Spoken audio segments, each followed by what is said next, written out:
Hello నమస్తే. నేను journalist YNR. ఈరోజు పాడ్కాస్ట్‌లో మనతో పాటు ఉన్నారు ఒక స్పెషల్ గెస్ట్. రాష్ట్ర రాజకీయాల్లో, సినిమా రంగంలో అన్ని రకాలుగా ఈయన పేరు మీరందరూ వినుంటారు. Most controversial person of the year అనొచ్చు. Most controversial person of the ఒక డెకేడ్ కూడా అనొచ్చు. వేణుస్వామి గారు. వేణుస్వామి గారు పాడ్కాస్ట్‌కి ఎట్టకేలకు పట్టుకొచ్చాను మీకోసం. స్వామి నమస్తే. నమస్కారం అండి. ఓం నమో వెంకటేశాయ. యాహ్! నేనేం తెలుసుకుందాం అనుకుంటున్నానంటే, మీ ప్రెడిక్షన్స్ చాలా చూసాము. కొన్ని వందల ప్రెడిక్షన్స్ చూసాము. అందులో మెజారిటీ సక్సెస్ చూసాము. అది ఎలా సక్సెస్ వస్తుంది అనేది మాట్లాడదాం. దానికంటే ముందు అసలు ఈ వేణుస్వామి ఎవరు?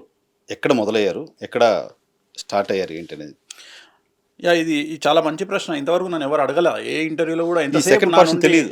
నా నుండి ఎంతసేపు ఏదో ఒకటి కాంట్రవర్షియల్ క్వశ్చన్ అడిగి లాగుదామనే గానీ, నిజంగా కూడా వేణుస్వామి ఏంటి అనేది ఎవరికీ తెలీదు. సో చాలామంది ఏదో వాళ్ళ ఇష్టం వచ్చినట్టు నోటికొచ్చింది ఈ మధ్యన యూట్యూబ్‌లో పెడతా ఉన్నారు. సో అందుకని మీరు అడిగిన సందర్భాన్ని బట్టి నేను కూడా చెప్పదలుచుకున్నాను. నా పుట్టినటువంటి ఊరు ఉమ్మడి మెదక్ జిల్లా, ప్రస్తుత సిద్దిపేట జిల్లా, నాచారంగుట్ట. ఏలూరు నాచారం అంటే యాదగిరిగుట్ట. తెలంగాణలో యాదగిరిగుట్ట తర్వాత నాచారంగుట్ట చాలా ఫేమస్. మా ఎమ్మెల్యే వచ్చి కేసీఆర్ గారు. ఓకే. సో కేసీఆర్ కాన్స్టిట్యున్సీలో ఉన్నటువంటి నాచారం దేవాలయం పెద్ద పూజారి గారి అబ్బాయిని నేను. ఒకప్పటి పెద్ద పూజారి. సో ప్రధాన అర్చకులు రామానుజాచార్యులు ఆయన పేరు, మా ఫాదర్ పేరు. సో ఆయన కుమారుని నేను, చిన్న కుమారుని నేను. నేను చదువుకుందంతా కూడా నాచారం విలేజ్లో చదువుకున్నాను. ఫస్ట్ మా ఊర్లో చదువుకున్నాను 4వ తరగతి వరకు. తర్వాత 5, 6 వచ్చి నేను పక్కనే వేలూరు గ్రామం అనేది ఉంది, అక్కడ చదువుకున్నాను. తర్వాత మళ్ళీ 7th to 9th వచ్చి నేను గోమారం అని సునీతా లక్ష్మారెడ్డి గారు ఇప్పుడు ప్రాతినిధ్యం వహిస్తున్నారు కదా. సో వారి హస్బెండ్ లక్ష్మారెడ్డి గారు నాకు సీనియర్, నేను జూనియర్ ఆయనకి. సో ఆ ఊర్లో చదువుకోవడం జరిగింది. తర్వాత 10th వచ్చి నేను హైదరాబాదు మన లాలాపేట్, సికింద్రాబాద్ లాలాపేట్లోని గవర్నమెంట్ స్కూల్లో చదువుకున్నా. ఇంటర్ వచ్చి ట్యాగూర్ సోమ్ జూనియర్ కాలేజ్ అని చెప్పి మన మారేడుపల్లిలో చదువుకున్నా ఇంటరు. దాని తర్వాత నేను డిగ్రీ చేసింది SP college, Sardar Patel college అని పద్మారావు నగర్. సో ఇది నా టోటల్గా స్టడీకి సంబంధించి నా ఇది. నేను ఏబీవీపీలో 1995 నుండి 97 వరకు హైదరాబాద్ ఇన్ఛార్జ్గా పనిచేసిన నేను. వన్ ఆఫ్ ది ఏరియా నేను. ఇప్పుడు శ్రీధర్ రెడ్డి అని నా స్నేహితుడు ఇప్పుడు బీజేపీలో లీడర్గా ఉన్నాడు. సో నేను విక్రమరెడ్డి వీళ్ళు నా ఫ్రెండ్స్ వీళ్ళు. సో నా అంటే తను ఒక కాలేజీలో ఉంటే నేను ఒక కాలేజీలో, నేను ఎస్పీ కాలేజీలో, తను సికింద్రాబాద్ కాలేజీలో తను చదివేవాడు. సో అలా బీజేపీలో నేను పనిచేసినాను ఒక 2-3 years. బట్ నాకున్నటువంటి ఇంట్రెస్ట్ ఏంటంటే మొదటి నుండి మనకు ఈ సెలబ్రిటీలతో తిరగడంతో, అంటే సినిమా ఇండస్ట్రీ నేను 1988 or 89 ఐ థింక్, నేను 12 సంవత్సరాలు ఉన్నప్పుడు ఫస్ట్ సినిమా ముహూర్తం పెట్టిన నేను. 12 సంవత్సరాలకి సినిమా 12 సంవత్సరాలు ఉన్నప్పుడు నేను ఫస్ట్ సినిమా ముహూర్తం పెట్టిన. సినిమా పేరు వచ్చి ప్రాణ స్నేహితులు. ఓకే. అపోలో హాస్పిటల్లో కృష్ణంరాజు గారు అండ్ మురళీమోహన్ గారు దాంట్లో స్నేహాని కన్న మిన్న లోకాన్ లేదురా అనేటువంటిది. సో 12 సంవత్సరాలు ఉన్నప్పుడు. దాని తర్వాత నా జీవితం అంతా కూడా ఆల్మోస్ట్ ఆల్ ఫిలిం నగర్ లైఫ్లోనే నడిచింది మొత్తం సినిమా ఇండస్ట్రీ. ఎందుకంటే నేను సమ్మర్ అంతా సిటీకి వచ్చినప్పుడు ఇంకా సినిమా ముహూర్తాలు పెట్టుకోవడము, తర్వాత మళ్ళీ ఊరు వెళ్ళిపోవడం, చదువుకోవడము, మళ్ళీ సమ్మర్ వస్తే మళ్ళీ అలా నడిచేది నా లైఫ్. 10th నుండి నా సంపాదన నేనే సంపాదించుకునేవాడిని. అంటే 10వ తరగతికి వచ్చినప్పటి నుండి నేను ముహూర్తాలు చేయడము, సినిమా ముహూర్తాలు పెట్టడము. అంటే అపోలో హాస్పిటల్లో అప్పుడు క్వార్టర్స్లో ఉండేవాళ్ళం మేము. ఫాదర్ లేరు, ఫాదర్ 87 ఎక్స్పైర్డ్. సో అందుకని నేను హైదరాబాద్కు రావడం జరిగింది. మా ఫాదర్కు తెలుసు తాను చనిపోతాడని తెలిసి నాకు జంజం వేసి ఉపనయనం చేసిన తర్వాత ఆయన 6 monthsలో చనిపోయారు. జూన్లో ఉపనయనం చేశారు 87 అండ్ సెప్టెంబర్లో చనిపోయారు ఆయన. తెలుసు ఆయనకు. సో దాని తర్వాత నేను టోటల్గా హైదరాబాద్కు షిఫ్ట్ అయ్యి హైదరాబాద్లో ఉండి మొత్తం ఈ సినిమా ముహూర్తాలు చేయడము. తర్వాత చెన్నారెడ్డి గారి పీరియడ్, సీఎం చెన్నారెడ్డి గారు ఉన్నప్పుడు, అలాగే కోట్ల విజయభాస్కర్ రెడ్డి గారు ఉన్నప్పుడు. సో గవర్నమెంట్ ప్రోగ్రామ్స్ అంటారు మామూలుగా, అంటే జనరల్గా ఎక్కడన్నా సీఎం శంకుస్థాపన చేస్తే ఆ ప్రోగ్రామ్కి ఒక పంతులు వెళ్ళడం అలవాటు కదా. సో అలాంటి ప్రోగ్రామ్స్ అన్ని నేను చేసేవాడిని సినిమా ఇండస్ట్రీకి సంబంధించి. సినిమా ఇండస్ట్రీ ఎలా కనెక్షన్? సినిమా ఎలా కనెక్షన్ అంటే మా సిస్టరు, మా బ్రదర్ ఇలా ఇద్దరు. మా బ్రదర్ ఇలా వచ్చి అపోలో హాస్పిటల్ టెంపుల్లో పనిచేసేవారు, పూజారి. సో నేను ఏం చేశానంటే నేను అక్కడికి హైదరాబాద్కు షిఫ్ట్ అయ్యాను. నేను షిఫ్ట్ అయ్యి ఇక్కడ తనతో పాటు క్యారీ ఆన్ అవుతూ నాకు సినిమా అంటే సెలబ్రిటీస్ అంటే చిన్న ఏజ్లో చాలా ఇష్టం కదా. సో ఆ ఇష్టంతో ఏంటంటే జనరల్గా మనం కూడా సినిమా సెలబ్రిటీలను చూడాలి అనే ఉద్దేశంతో కనెక్ట్ అయ్యి సడన్గా నేను కృష్ణ గారికి కనెక్ట్ అయ్యాను, సూపర్ స్టార్ కృష్ణ గారికి. ఓ కనెక్ట్ అయ్యి ఏ లెవెల్కి వెళ్ళిపోయింది అంటే డైలీ వెళ్ళి కృష్ణ గారితో కూర్చొని మధ్యాహ్నం 12 గంటల నుండి సాయంత్రం 6 గంటల వరకు కూర్చొని ఆయనతో పాటు పకోడీలు తినడము, ఆయనతో డిస్కస్ చేయడం, నేను చిన్న పిల్లవాడిని అయినా ఆయన నన్ను ఎంకరేజ్ చేయడము. ఓ మన సినిమా పడింది కదా, ఎలా ఉంది సినిమా అంటే, సార్ సినిమా చండాలంగా ఉంది సార్ మీ సినిమా అని డైరెక్ట్గా చెప్పడము. కరెక్ట్, అదే కరెక్ట్, నువ్వు చెప్పిందే కరెక్ట్, అలా మాట్లాడటము. సో ఇంకా ఎక్స్ట్రీమింగ్ అంటే పొద్దున్న లేస్తే ఒక 30 రోజుల్లో నెలలో ఒక 25 రోజులు నా లైఫ్ పద్మాలయ స్టూడియోలో సాగేది. పొద్దున్నే బండి వేసుకుని వెళ్ళడం, పద్మాలయ స్టూడియోలో ఉండడం. అప్పుడు అపోలో హాస్పిటల్ దగ్గర ఒకే ఒక టీ కొట్టు, అక్కడికి వచ్చి టీ తాగి మళ్ళీ వెళ్ళడము, సినిమాల్లో ఉండడము, సినిమా ముహూర్తాలు చేయడము. సో ఇంకా వేరే పని ఏం లేదు. ఇంకా అంటే ఈ చదువు ఉంది, బట్ చదువు మీద నాకు చిన్నప్పటి ఇంట్రెస్ట్ లేదు, ఎప్పుడూ ఇంట్రెస్ట్ లేదు. ఒకసారి ఏం జరిగిందంటే ఒక ఐ థింక్ ఘరానా మొగుడు సినిమా అనుకుంటా, ఘరానా మొగుడు సినిమాలో మా బాబాయ్, వరుసకు బాబాయ్ చిరంజీవికి వీరాభిమాని, ఓకే, మామూలు అభిమాని కాదు, వీరాభిమాని. తను నేను దూరంగా నిల్చొని ఉన్నా, అప్పటికే చిరంజీవి గారు బాగా పరిచయము. యాక్చువల్గా నేను ఆపద్ బాంధవుడు అనే సినిమాలో నేను యాక్టింగ్ చేయాల్సింది. యాక్చువల్గా చిరంజీవి పక్కన ఒక బ్రాహ్మణ కుర్రాడు ఉంటాడు ఆపద్ బాంధవుడులో, ఆ క్యారెక్టర్ నేను చేయాల్సింది. అప్పుడు ల్యాండ్ లైన్ ఉండేవి, చిన్న మిస్కమ్యూనికేషన్. చిరంజీవి గారు మా ఇంటికి ఫోన్ చేసినారు ఈ క్యారెక్టర్ చేయాలని చెప్పేసి. నేను అప్పుడు ఊర్లో ఉన్నా, సో అప్పుడు సెల్ ఫోన్లు ఏం లేవు కాబట్టి నాకు కమ్యూనికేట్ అయ్యే లోపు ఇమీడియట్గా వాళ్ళు వేరే అబ్బాయిని చూసుకున్నారు, అతను ఆ క్యారెక్టర్ చేసినాడు. సో ఆ టైంలో మా ఘరానా సినిమా ముహూర్తం అయిపోయింది. తర్వాత ఎందుకో వెళ్ళి దూరంగా నిల్చున్నాము. ఇతను ఫస్ట్ టైం వచ్చాడు నా ఎంబడి, మా బాబాయ్. తను ఏం చేశాడంటే చిరంజీవిని చూడడానికి ఆత్రంగా, చిరంజీవి అంటే పిచ్చి, అంటే ఆ టైంలోనే చిరంజీవికి పాలాభిషేకాలు చేసేవాడు ఆయన. సో ఈయన వెళ్ళిపోయేటప్పటికి అప్పుడు చిరంజీవి పక్కన 10-15 మంది బౌన్సర్లు అలా తోస్తే ఇంచుమించు ఒక 8 feet హైట్ నుండి పడ్డాడు కింద. పడ్డప్పుడు అనిపించింది, ఆహా సెలబ్రిటీ స్టేటస్ అంటే ఇలా ఉంటుంది. సో ఆ రోజే ఫిక్స్ అయినాం, లైఫ్లో సెలబ్రిటీ కావాలి. సో సెలబ్రిటీ కావాలి. రెండోది ఏంటంటే పెద్ద ఎన్టీఆర్ గారు ఉన్నప్పుడు మా టెంపుల్కి వచ్చారు, నాచారం టెంపుల్కి వచ్చినప్పుడు. అప్పుడు మా దగ్గర 100 రూమ్స్ అని 100 సత్రాలు అని ఒక పెద్ద ప్యాకేజ్ ఒకటి ఓపెన్ అయితే 100 రూములు కలిసి గెస్ట్లకు కడితే దానికి ఎన్టీఆర్ గారు వచ్చినప్పుడు ఆయన మా నాన్నగారితో బిహేవ్ చేసే విధానం నాకు నచ్చింది. అంటే ఓకే, పంతులు కానీ గురువులు కానీ అయితే ఇలా బిహేవ్ చేస్తారు, ఒక ముఖ్యమంత్రి కూడా అంటే పద్ధతిగా గౌరవం ఇస్తాడు. సో నేను ఈ గౌరవాన్ని కావాలనుకుంటున్నా, నాకు ఈ గౌరవం కావాలి జీవితంలో. సో నాకు ఎవరైనా నాకు నమస్కారం పెట్టాలి అంటే నేను ఈ లెవెల్కి వస్తే గానీ నాకు నమస్కారం పెట్టరు. సెలబ్రిటీలు కూడా రెస్పెక్ట్ చేసే పర్సనాలిటీ రావాలి, అదొకటి. అలా నేను అందరూ జనాలతో సెల్ఫీలు దిగడం అవన్నీ చూసి, లేదు మనము ఒకళ్ళతో సెల్ఫీ దిగడం కాదు, మనతో జనాలు సెల్ఫీ దిగే లెవెల్కి మనం రావాలి అంటే ఏం చేయాలి. సో ఇది మంచి ఆప్షన్. మా తండ్రి గారి దగ్గర చాలా రేర్గా జ్యోతిషం అనేది ఉండేది. నా జాతకం కూడా ఆయనే రాశారు. సో ఈయనకి ఇంత నాలెడ్జ్ ఉన్నప్పుడు దీన్ని మనం ఎందుకు తీసుకెళ్ళొద్దు. సో మా దాంట్లో ఎవరు ఆయన ప్రొఫెషన్కు వచ్చిన వాళ్ళు ఎవరు లేరు. సో ఈ జ్యోతిషాన్ని మనం ఎందుకు తీసుకోవద్దు అని చెప్పి ఇటు చదువుకుంటానే. అయితే ఎప్పుడైతే నేను డిగ్రీకి వచ్చానో, ఎస్పీ కాలేజీలో చదువుకున్నాను. ఫస్ట్ ఇయర్ ఐ థింక్ ఒక సబ్జెక్ట్ పాస్ అయినా, సెకండ్ ఇయర్లో అది కూడా పాస్ కాలేదు. సో ఇంకా నీ చదువు ఎక్కువైపోయిందని నన్ను డిటైన్ చేశారు. డిటైన్ చేస్తే నేను సెకండ్ ఇయర్ నుండి డిటైన్ అయ్యి బయటకు వచ్చేసిన. వచ్చిన 3 years ఏబీపీగానే కంటిన్యూ అయినా. అంటే కాలేజీలో లేకున్నా రోజు కాలేజీకి వెళ్ళి క్యాంటీన్లో కూర్చొని మొత్తం. కారణం ఏంటంటే ఆ కాలేజ్ పక్కనే ముక్క నరసింహరావు అని చెప్పేసి ఒక డాన్ ఉండేవాడు హైదరాబాద్కు. చాలా మందికి ఈ జనరేషన్ వాళ్ళకి ముక్క నరసింహరావే. ముక్క నరసింహరావు అంటే ఆయన పెద్ద రౌడీ షీటర్, చాలా పెద్ద రౌడీ షీటర్. మా నాన్నకు ప్రియ శిష్యుడు. సో ఆయన ఉన్నాడని ఆ కాలేజీలో జాయిన్ అయ్యా, పక్కనే ఉన్నాడు కాబట్టి.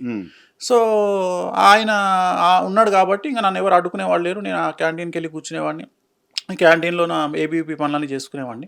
ఆ ఏబీవీపీ క్లోజ్ అయిన తర్వాత టోటల్గా ఇంకా సినిమా ఇండస్ట్రీ వైపు వచ్చేసా. మొత్తం ముహూర్తాలు పెట్టడము, సినిమాకు సంబంధించి టోటల్ సినిమా ఫీల్డ్, పొలిటికల్, ఇంకా వేరే పని ఏం లేదు నాకు. 92-93 నుండి ఇంచుమించుగా నాకు తెలిసి ఇప్పటికి ఒక 1000-1200 సినిమాల ముహూర్తాలు పెట్టుంటా, తెలుగు సినిమాలు నేను చెప్పేది.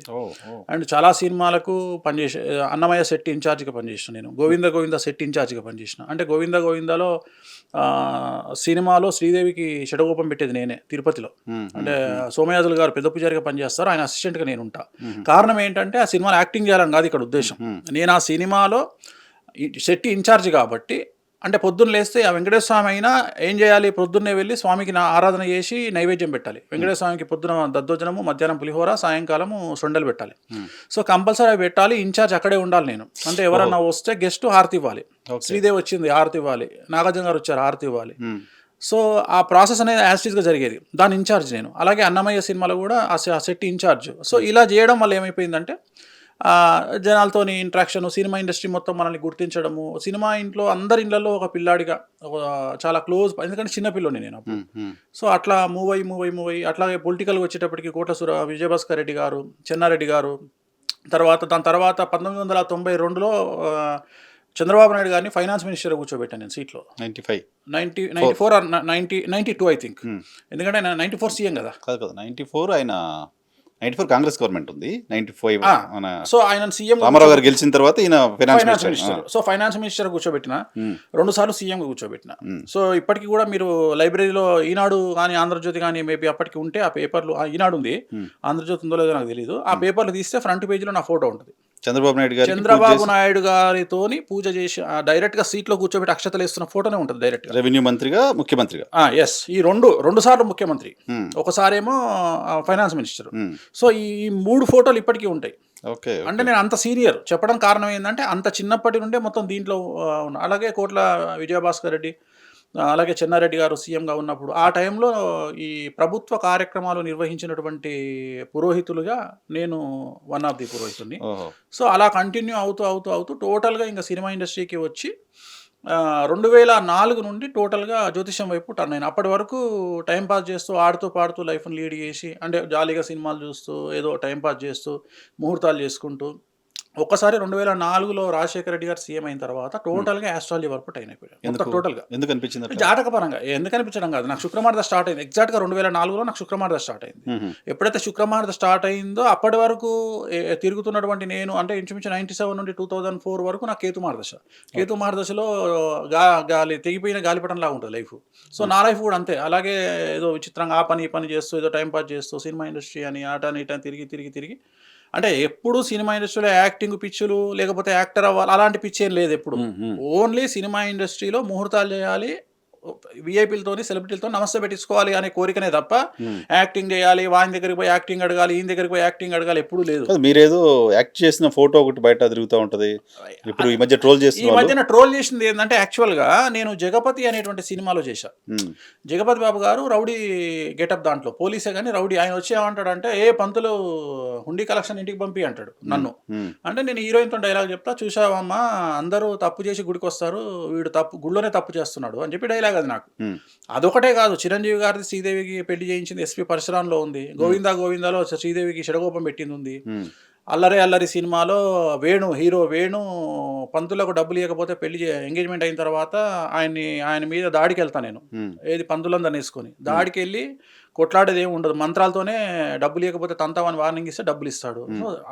ఎక్కువగా మహేష్ బాబు సినిమాలు, కృష్ణ గారి సినిమాలు ఎక్కువ చేశాను. కృష్ణ గారి సినిమాలు ఎందుకు చేయాల్సి వచ్చింది అంటే, కృష్ణ గారు బలవంతంగా చేయించేవాడు.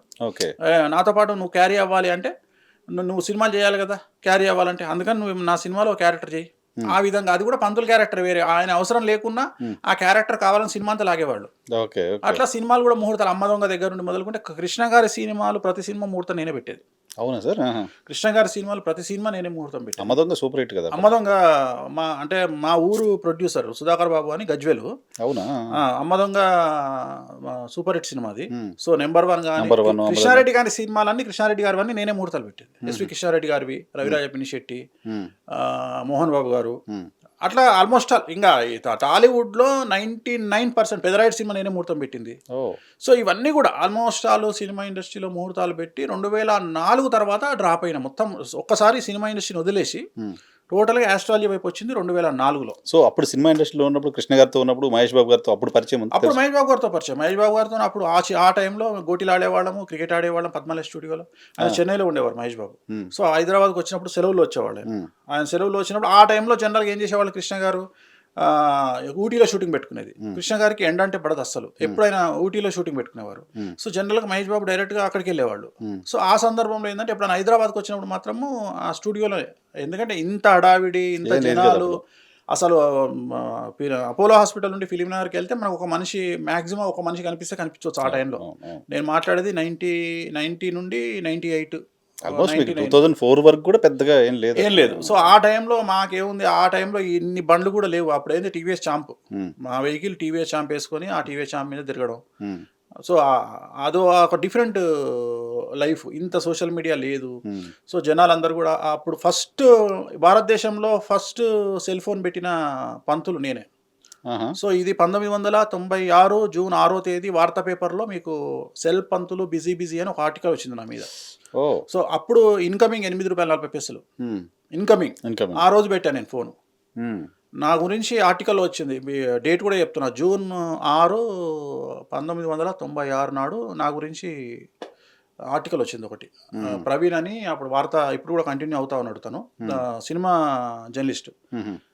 సో ఈ అంటే పాత తరం జర్నలిస్ట్ 2005కు పూర్వం ఉన్న జర్నలిస్టులు అందరూ కూడా ఆల్మోస్ట్ అన్ని హెడ్ ఛానల్స్కి సంబంధించిన వాళ్ళందరూ నాకు పరిచయమే. రెండోది సినిమా జర్నలిస్ట్ సపరేట్, ఈ రెగ్యులర్ జర్నలిస్టులకు సినిమా జర్నలిస్టులకు సపరేట్. సో సినిమా జర్నలిస్టులతోనే నాకు నా సావాసం ఎక్కువ. ఎందుకంటే ముహూర్తం కాగానే వెళ్ళి వాళ్ళతో కూర్చొని మాట్లాడుకోవడము, వేరే టైం ఉండేది, వేరే వ్యాపకాలు ఏమి ఉండేవి కాదు. ఈవెంట్ అంటే ముహూర్తానికి అందరూ వస్తారు, జర్నలిస్టులు అందరూ వస్తారు, ఆల్ జర్నలిస్టులు వస్తారు. అప్పుడు ఇప్పుడులాగా సోషల్ మీడియా లేదు, అప్పుడు ఓన్లీ మెయిన్ స్ట్రీమ్ ఛానల్స్, సపరేట్గా సినిమా జర్నలిస్టులు ఉండేవాడు అప్పుడు. సినిమా కెమెరామెన్ వేరు, సినిమా జర్నలిస్టులు వేరు. సో అలా జరిగేది. అండ్ అన్నిటికంటే ముఖ్యము శ్రీరామలయ్య ముహూర్తం కూడా మేమే పెట్టాము. బ్లాస్టింగ్ అప్పుడు నేను అక్కడే ఉన్నా. అవునా? జస్ట్ నేను పారయ్యి ఒక క్రాస్ అయ్యి, ఒక సెకండ్ క్రాస్ అయ్యి సౌండ్ వినబడింది. తల వెనక్కి పెట్టేప్పటికి ఒక జీప్ టైర్ అలా వెళ్తుంది గాల్లో, కార్ టైరు. మళ్ళీ యూటర్న్ చేసుకుని వెళ్ళాను నేను అక్కడికి. వెళ్ళేటప్పటికి చాలా అతలాకుతలంగా ఉంది. చాలా మంది చనిపోయారు కదా. రవి గారు దిగి పరిగెత్తుతా ఉన్నారు. సో ఆ ఫోటో ఇప్పటికీ పట్టాలరావు గారి ఇంట్లో ఉంటుంది. పట్టాలరావు జూబ్లీ హిల్స్లో ఉన్న ఇంట్లో, ఫిలిం నగర్ ఇంట్లో, నాది, మోహన్ బాబు గారిది, పట్టాలరావుది, ముగ్గురిది ఉన్న ఫోటో ఒకటి ఇంకా ఉంటుంది. ఇప్పుడు అలాగే ఉంటుంది. ఏది నేను అప్పుడు శ్రీరామలయ్య ముహూర్తం పెట్టిన ఫోటో. సో మా ముహూర్తం టైం మంచిది కదా, మరి ఎట్లా? ముహూర్తం టైం మంచిది కాదని కాదు, ఆ ముహూర్తం పెట్టినప్పుడు కూడా చాలా విచిత్రం ఏంటంటే, ముహూర్తం జరుగుతున్నప్పుడే నేను మా బ్రదర్లతో చెప్తా ఉన్నా, ఇక్కడ ఏదో జరిగేటట్టు ఉంది, ఈ కొబ్బరికాయలను చూస్తే ఫస్ట్ టైం విచిత్రంగా కనిపిస్తున్నాయి, ఈ కొబ్బరికాయలు పెట్టారు ఇక్కడ. అవునా? ఎవరిని చూసినా అందరూ తెల్ల అంగి, తెల్ల లుంగితో వచ్చారు. ప్రతి ఒక్కళ్ళకి 2 గన్మెన్లు కనిపిస్తున్నారు. మనం ఇంతవరకు మన లైఫ్లో చూడనటువంటి ఒక సిచ్యువేషన్ కనిపిస్తుంది ఇక్కడ. జనరల్గా పూజ అయిన తర్వాత పంతులకు డబ్బులు ఇవ్వడం ఆనవాయితీ కదా. మా బ్రదర్ ఇలా చెప్పాడు, అరే నువ్వు డబ్బులు వసూలు చేసుకొని వచ్చేసి నేను వెళ్ళిపోతున్నా అన్నాడు. నేనన్నా, నీ డబ్బులు వద్దు, ఏమొద్దు, ఇక్కడ ఏ క్షణమైనా బాంబు వేరేటట్టుంది అన్నారన్నమాట. ఆ మాట అన్నా. వీళ్ళ పరిస్థితి చూస్తున్నా చాలా విచిత్రంగా ఉంది, వీళ్ళ కన్నులేందో వీళ్ళ గొడవేందో నాకు అర్థం కావట్లేదు. అంటే ఆల్రెడీ రవి గారి గురించి తెలుసు కదా, నేను రవి గారి ఇంట్లో పూజ చేసేవాడిని. రవి గారి ఇంట్లో ఏ కార్యక్రమం అయినా, వినాయక చవితి దగ్గర దసరా అన్ని నేనే చేసేవాడిని. సో సునీతమ్మ చాలా క్లోజ్. సో నాకు తెలుసు కదా, ఈయన బ్యాక్గ్రౌండ్ అంతా తెలుసు మనకు. ఇక్కడ పరిస్థితి చూస్తే ఏదో రకంగా ఉంది, మనకు డబ్బులు ఏమొద్దు. అప్పటికే మన ఐ థింక్ మిక్కిలినేని జగదీష్ బాబా, మన ఆయన అనుకుంటా జర్నలిస్టు ఈటీవీలో, ఆయన వచ్చి మాతో మాట్లాడి, స్వామి ఇవాళ మా పాప బర్త్డే ఉంది, మీరు వచ్చి ఆశీర్వదించాలి, ఒక 4 స్వాములు కావాలి, మీతో పాటు ఇంకో 4 అరేంజ్ చేయండి అని చెప్పాడు. కిందికి వచ్చి బ్లాస్ట్, ఫస్ట్ జీప్ వాళ్ళదే, ఈటీవీ జీప్, ఫస్ట్ ఈటీవీదే బ్లాస్ట్ అయింది. చనిపోయారు ఆయనే. నేను అని డబ్బులు వద్దేవద్దు మాకు, మనం వెళ్ళిపోదాము, ఇక్కడ పరిస్థితి ఘోరంగా ఉంది అని చెప్పేసి వెళ్ళిపోయాను. నేను జస్ట్ సౌందర్య గారి కార్ పక్క నుండి నా బైక్ ఓవర్టేక్ చేసి అలా కరెక్ట్గా పద్మాలయ టర్నింగ్ మీద ఉన్నా నేను. బ్లాస్ట్ వచ్చింది సౌండ్. తల తిప్పి చూసేటప్పటికి బ్లాస్టింగ్. సో అదొక విచిత్రమైన. సో ఆ ముహూర్త బలమేమో రవి గారికి ఏం కాలేదు. మోహన్ బాబు గారు, రవి గారు, నేను వెళ్ళి బండి మీద వెళ్ళేటప్పటికి కారులో దిగి పరిగెత్తుతున్నారు. అపోలో హాస్పిటల్ వరకు పరిగెత్తుకుంటే వచ్చారు. అవునా? పద్మాలయ నుంచి అపోలో హాస్పిటల్, రామానాయుడు పద్మాలయ మధ్యలో కార్నర్గా ముక్కోనపు యాంగిల్ ఉంటుంది. ఆ యాంగిల్లో కృష్ణ గారి ఇంటి పక్కన జరిగింది ఇన్సిడెంట్ ఇది. కరెక్ట్గా కృష్ణ గారి ఇంటికి ఆనుకొని జరిగింది ఇది. దామోదర్ రెడ్డి అని డీజీపీ ఉంటారు అక్కడ, ఆయన ఇంటి ముందు జరిగింది ఇది. ఆ కారును నేను ప్రతిరోజు చూసేవాడిని, అక్కడే పార్క్ చేసిన ఫియట్ కారును నేను ప్రతిరోజు చూసేవాడిని. రామానాయుడికి వెళ్ళేటప్పుడు, ముహూర్తాలకు వెళ్ళేటప్పుడు, ఎందుకంటే నెల నుండి ఉంది ఆ కారు అది. సో ఆ కారు ఎవరిదో కారు ఇక్కడ పెట్టారు, పాడుబడ్డ కారు అనుకుంటాం, కానీ అది ఒక విచిత్రమైనటువంటి ఎక్స్పీరియన్స్. సో ఇవన్నీ అంటే ఎందుకు చెప్తున్నాను, హైదరాబాద్ లో జరిగిన మేజర్ ఇన్సిడెంట్స్ అన్నిట్లో మీరు ఎక్కడో ఉన్నారు, ఆ సర్కిల్లో తిరుగుతున్నారు అన్ని చోట్ల. ఉన్నా. ఇప్పుడు 91లో గొడవలు జరిగినాయి మత కల్లాలో, చెన్నారెడ్డి గారి పీరియడ్. అవును, ఆ పీరియడ్ నా కళ్ళతో చూసాను నేను పరిస్థితి. ఆ కళ్ళతో నేను చూసాను. స్టాపింగ్స్ చాలా భయంకరంగా జరిగింది. మా ఓన్ బ్రదర్ ఇల్లా అపోలో హాస్పిటల్లో పనిచేసేవాడు. ఇంకో బ్రదర్ ఇల్లా శేషగిరి అని, ఆయన అపోలో హాస్పిటల్లో అప్పుడు అడ్మిన్ డిపార్ట్మెంట్లో పనిచేసేవారు. ఆయన ఉండేది మన ఓల్డ్ సిటీలో.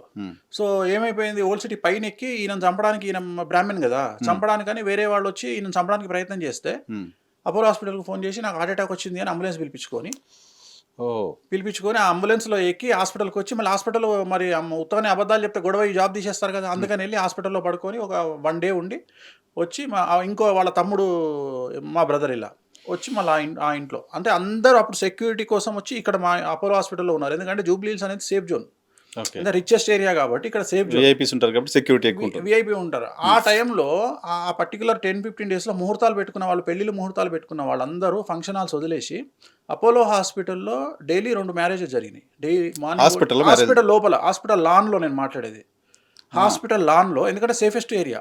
హాస్పిటల్ లాన్లో పొద్దునోటి రాత్రి ఒకటి అలా రెండు పెళ్ళిళ్ళు జరిగినాయి డైలీ కంటిన్యూ ఒక 10 రోజులు. సో ఇవన్నీ ఆ టైంలో హైదరాబాదు చూడడం అంటే ఇక హైదరాబాద్లో పుట్టకపోయినా ఇంచుమించు 1990 నుండి హైదరాబాద్లో ఉంటున్నా. 10th క్లాస్ నుండి హైదరాబాద్లోనే ఉంటున్నా కాబట్టి. సో మల్కాజ్గిరిలో మా ఇల్లు ఉండేది. So Malkajgiri to Jubilee hills daily travel చేయడము, తర్వాత కాలేజు, డిగ్రీ, ఇవన్నీ ఇంకా చాలామందికి తెలియదు కాబట్టి నేను చదువుకుంది పక్కా హైదరాబాద్ 100% తెలంగాణ కేసీఆర్ కాన్స్టిట్యున్సీ అండ్ హైదరాబాద్. చాలా మంది నన్ను వేరే ప్రాంతం అనుకుంటారు, అదర్ దెన్ తెలంగాణ అనుకుంటారు. బట్ తెలంగాణ లక్షణాలు ఉన్నాయి కాబట్టి అందుకనే కొద్దిగా అగ్రెసివ్నెస్ అనేది నా బాడీలో ఉంటుంది, రెవల్యూషనరీగా ఉంటారు, భయంకరంగా ఉంటుంది. అగ్రెసివ్నెస్ కారణం అదే ఉంటుంది. భయం అనేది ఉండకపోవడానికి ప్రధానమైనటువంటి కారణము ఇదే. భయం ఉండదు, లౌక్యం కూడా ఉండదు అనేస్తారు మీరు ఏదైనా. లౌక్యం ఉంది కానీ నేను దాన్ని పట్టించుకోను. అంటే లౌక్యము ఇన్ ద సెన్స్, ఇప్పుడు లౌక్యం ఎప్పుడు కావాలి లౌక్యము అంటే, నేను భయపడ్డప్పుడు ఎదుటి వ్యక్తిని మనం నేను స్ట్రైట్ అవే నేను చెప్పాలనుకుంది ప్రొటెక్ట్ అవర్ సెల్ఫ్ లౌక్యం వాడతాం. నో ప్రొటెక్షన్, నాకు ప్రొటెక్షన్ అవసరం లేదు. నేను ప్రొటెక్షన్లు వాటి గురించి నేను చూడను. నేను మొదటి నుండి అంతే, నేను అగ్రెసివ్. నేను అంటే మనకు పెద్ద సామెత ఉంది కదా, there is no development in comfortable zone అని. కరెక్ట్. సో నేను దానికి బాగా నమ్ముతా. నా జీవితంలో సింగిల్ పాయింట్ ఎజెండా ఏంటి అంటే, కంఫర్టబుల్ జోన్ ఎప్పుడు మనిషిని నాశనం పట్టిస్తుంది. కరెక్ట్, నాశనం పట్టిస్తుంది. నేను ఆ కంఫర్టబుల్ జోన్ బయటికి రావాలనుకుంటా. ఎప్పుడు నేను కోరుకునేది అదే, చిన్నప్పటి నుండి కూడా నేను కోరుకునేది అదే. అంటే ఒక విచిత్రమైనటువంటి భావాలు గల, అంటే ఉదాహరణ చెప్తా మీకు. నన్ను ఒక వ్యక్తి నన్ను అన్నాడు, అరే నీకు నాకు పడట్లేదు, నేను టార్గెట్ చేయడానికి నేను పోలీసులో జాయిన్ అవుతాను అన్నాడు అతను. అంటే నువ్వు పోలీసులో జాయిన్ అయితే నేను ఇమీడియట్గా నర్సాపూర్ ఫారెస్ట్ పోయి నన్నులో జాయిన్ అవుతా అని చెప్పిన. ఇమ్మీడియట్ ఆన్సర్ దానికి. అంటే ప్రిపేర్, ఒకవేళ నువ్వు పోలీసు జాయిన్ అయితే నేను టార్గెట్ చేయడానికి నేను అన్నలో జాయిన్ అవుతా. వేరే అంటే అంత అగ్రెసివ్గా ఇక దానికి ఆన్సర్ ఇమ్మీడియట్గా వచ్చేస్తుంది. సో అన్నిటికీ సిద్ధమే. చదువుకున్న సందర్భాల్లో కూడా అంటే బాగా కష్టపడి పైకి వచ్చినాం, ఎక్స్ట్రీమ్లీ కష్టపడి పైకి వచ్చినాం. నర్సాపూర్ ఫారెస్ట్లో చాకల్మెట్ల అని ఒక ఆంజనేయ స్వామి టెంపుల్, అక్కడ నేను ఒక 5 years వారాలు చేసిన. ఫ్రైడే ఎవ్రీ సాటర్డే వారాలు చేసిన. తర్వాత సికింద్లాపూర్ అని ఒక టెంపుల్ ఉంది ఫారెస్ట్లో, అక్కడ వారాలు చేసిన. సో ఇవన్నీ చేసుకుంటూ బాగా కష్టపడి చదువుకుంటూ ఎట్ ది సేమ్ టైం డబ్బులు సంపాదించుకుంటూ, ఒక 7th 8th క్లాస్ నుండి నా డబ్బులు నేను సంపాదించుకుంటూ, ఆ టైం నుండి నేను పూజలు చేసుకుంటూ సంపాదించుకుంటూ కష్టపడి, చాలా కష్టపడి ఒకానొక సందర్భంలో బాగా డబ్బు సంపాదించి 1999 ఐ థింక్ బాగా డబ్బులు సంపాదించి, ఆ టైంలోనే డైలీ 10,000 జోలో పెట్టుకొని తిరిగేవాడిని నేను. అవునా? రియల్ ఎస్టేట్, మాదాపూర్లో రియల్ ఎస్టేట్ చేసేవాడిని. అసలు మీరు జైన్ ఏమున్నాయి సార్? మొదటి నుండి పిచ్చి నాకు. అంటే నాకు లగ్జరీ అనేది నా ఉద్దేశం ఏంటంటే, ఒకటే చెప్తా నేను, మనము పుట్టుక బీదవాడిగా పుడితే మన తప్పు లేదు, కానీ చావడం మాత్రం బీదవాడిగా చస్తే మనదే తప్పు, ఖచ్చితంగా మనదే తప్పు. సో నేను ఆ సింగిల్ పాయింట్ ఎజెండాతో నేను లైఫ్ స్టార్ట్ చేసిన. మాదాపూర్లో రియల్ ఎస్టేట్ చేసేవాడిని. రియల్ ఎస్టేట్ చేసి చిన్న చితక లిటిగేషన్ ప్లాట్లు ఏమన్నా ఉంటే వాటిని క్లియర్ చేసి ఆ ల్యాండ్ అమ్ముకుంటే డబ్బులు వస్తే ఎంజాయ్ చేయడం. ఆ టైంలోనే Yamaha bike, so Yamaha bike వేసుకొని అపరిచితుడు లెవెల్లో తిరిగేవాడిని. సో నా బైక్, ఇప్పుడున్న సినిమా డైరెక్టర్లు అందరూ నా బైక్ని అడిగి మరీ తీసుకొని డ్రైవ్ చేసిన వాళ్ళే. ఆ టైంలోనే ఇప్పుడున్న సినిమా డైరెక్టర్లకు నేను ఖర్చులకు డబ్బులు ఇచ్చేవాడిని. పేరు చెప్పగలరా? వద్దు, బాగుండదు. ఎందుకంటే వాళ్ళు చాలా పెద్ద స్థాయిలో ఉన్నారు, టాలీవుడ్లో చాలా పెద్ద స్థాయిలో ఉన్న డైరెక్టర్లు. వాళ్ళందరికీ నేను డబ్బులు ఇచ్చేవాడిని. ఆ రోజు వాళ్ళు తినడానికి తిండి లేని సందర్భంలో అపోలో హాస్పిటల్ కింద హోటల్లో తినడానికి డబ్బులు ఇచ్చేవాడిని నేను. ఆ వెహికల్ వేసుకొని తిరిగేవాడిని. సో నా లైఫ్ అంతా ఎక్కడ కూడా నేను నా సొంతగానే నేను డబ్బులు సంపాదించుకొని లీడ్ చేస్తూ వచ్చి ఆ 2000 సంవత్సరంలో డబ్బులు ఖర్చు పెట్టి ఒకానొక సందర్భంలో ఒక 3 రోజులు తినడానికి తిండి లేదు. నాకు 3 రోజులు తినడానికి తిండి లేదు. తిండి లేకపోతే హోటల్కి వెళ్ళి ఒక ప్లేట్ ఇడ్లీ తీసుకొచ్చుకొని, ఒకటే ప్లేట్ ఇడ్లీ తీసుకొచ్చుకొని, నాతో పాటు ఇంకో ఫ్రెండ్ ఉన్నాడు, ప్రజెంట్ తను లండన్లో ఉన్నాడు. నాతో పాటు ఉన్నప్పుడు ఆ ఇడ్లీ తెచ్చితే ఇడ్లీ వాడిని అడిగేవాడినాము, అరే 2 సాంబార్ ప్యాకెట్లు ఎక్కువిస్తావా అని. హోటల్లో వాడు ఎక్కువిస్తే ఒక ఇడ్లీ తిని మార్నింగ్ చట్నీతోని మిగిలిన 2 సాంబార్ ప్యాకెట్లు ఇంకో ఇడ్లీ అలాగే పెట్టి, ఆ ఇడ్లీని మళ్ళీ మధ్యాహ్నం తిని రాత్రికి సాంబార్ను వేడి చేసుకొని తాగేవాళ్ళం. ఒక 3 days, జస్ట్ 3 days అది అంతే. లైఫ్లో 3 days అలాంటి సిచ్యువేషన్ అట్లా వచ్చింది. అంటే ఫ్రెండ్స్ అందరు మోసం చేశారు. నా ఎంబడున్న ఫ్రెండ్స్ అందరూ నన్ను మోసం చేసి టోటల్గా నేను జీరోకి వచ్చిన తర్వాత వెళ్ళిపోయాడు. ఓ వెళ్ళిపోయారు, అందరు నన్ను వదిలేసి వెళ్ళిపోయారు. డబ్బులు అంటే జనరల్గా చాలా జాలీగా ఉండేవాడిని నేను. సో అందరు వెళ్ళిపోయారు, డబ్బులు అయిపోయినాయి, రూపాయి లేదు మన దగ్గర. ఆ టైంలో అలా ఒక 3 రోజుల తర్వాత అనుకోకుండా మళ్ళీ ఏదో ఒక ల్యాండ్ వచ్చింది, మళ్ళీ అనుకోకుండా అట్లా డబ్బులు 50,000 వచ్చినాయి. మళ్ళీ ఆ రోజుల్లో 50,000 అంటే ఒక 5-10 లక్షల చేతిలో చాలా పెద్ద విషయం. ఇంకా మళ్ళీ బౌన్స్ బ్యాక్ అయిపోయినా. ఇంకా మళ్ళీ ఇప్పుడు 2 ఇష్యూస్ ఇక్కడ. సినిమా వాళ్ళతోటి ఆల్మోస్ట్ మీరు 11 ఇయర్స్ నుంచి ట్రావెల్ అవుతున్నారు. 11-12 ఇయర్స్ నుంచి. నాకు 12 సంవత్సరాలు ఉన్నప్పటి నుండి. పొలిటీషియన్స్తో కూడా ట్రావెల్ అవుతున్నారు. ఎస్. ఎవరితోటి? సినిమాల్లో టాప్ పొజిషన్లో ఉన్న కృష్ణ గారు, చిరంజీవి గారు లాంటి వాళ్ళతోటి, రాజకీయాల్లో ముఖ్యమంత్రుల స్థాయి వాళ్ళతోటి. ఎస్. 12 ఏళ్ళకే ఎస్. ఎక్స్పీరియన్సెస్ అడుగుతా నేను. మీరు ముందు మీ ఎమ్మెల్యే కేసీఆర్ గారితో ఎక్స్పీరియన్స్ ఎక్కడ మిమ్మల్ని గుర్తుపడతాడు? అక్కడ ఉన్నప్పుడు గుర్తుపట్టారు? అయితే ఇక్కడ ఒక ఎక్స్పీరియన్స్ చెప్పాలి ఏంటంటే, ఐ థింక్ ఆయన ట్రాన్స్పోర్ట్ మినిస్టర్గా పనిచేసినారు. అవును, 95 తర్వాత.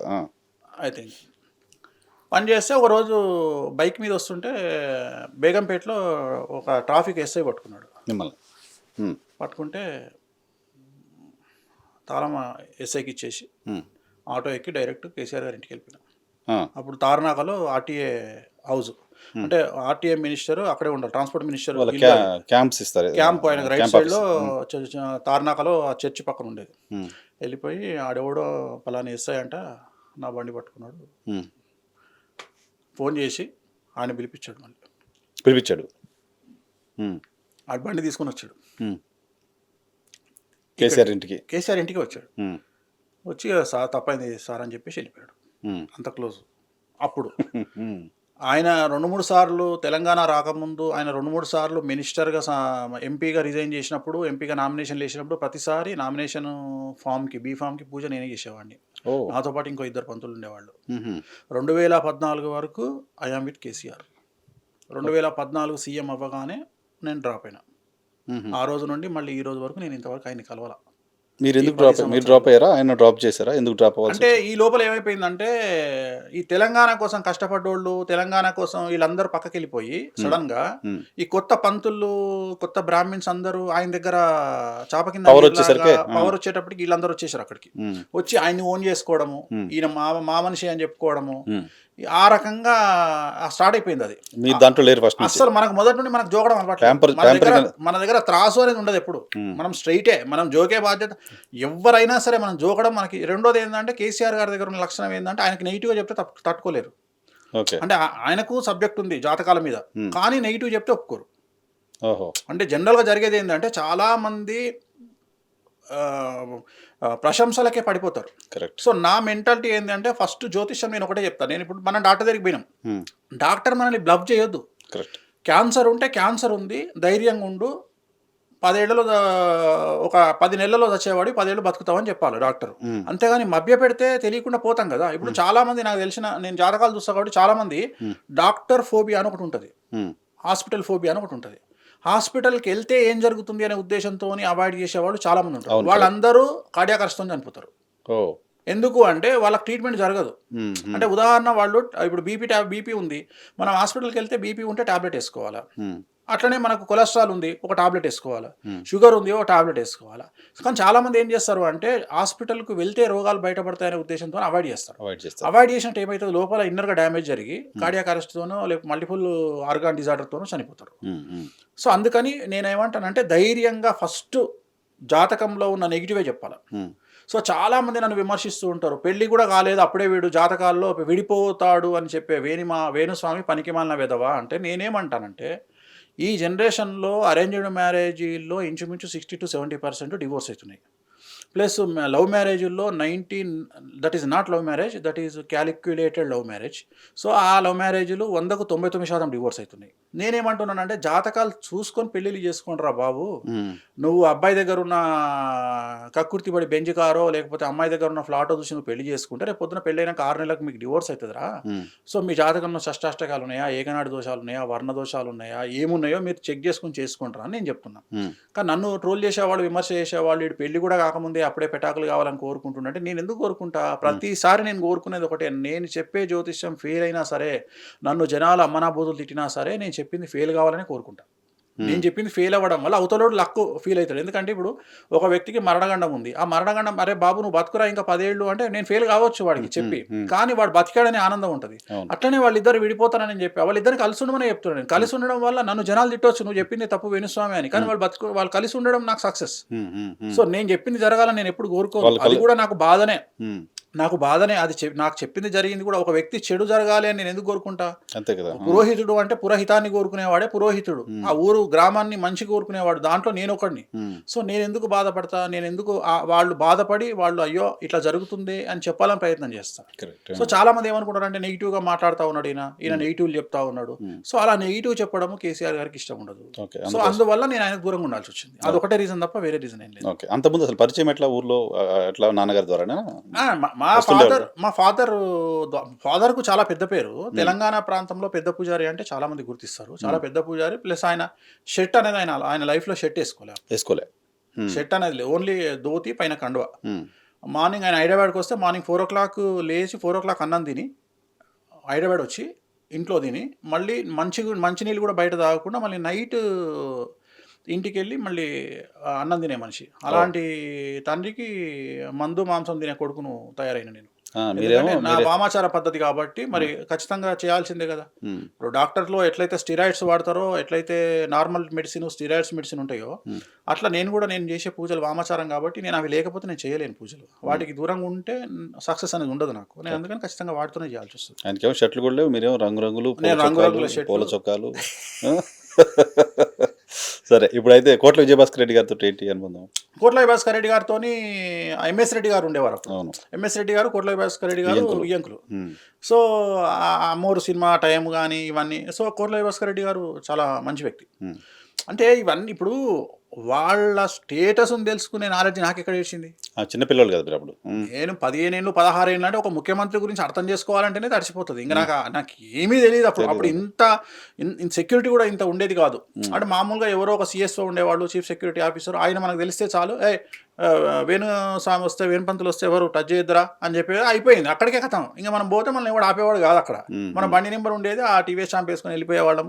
సో ఏ క్యాంప్ ఆఫీస్కి వెళ్ళినా ఎక్కడికి పోయినా మనల్ని ఎవడు ఆపేవాడు కాదు. సో ఏ ఫంక్షన్లకు వెళ్ళినా మనల్ని ఎవడు ఆపేవాడు కాదు. సో హ్యాపీగా వెళ్ళేవాళ్ళము, ఎంజాయ్ చేసేవాళ్ళము.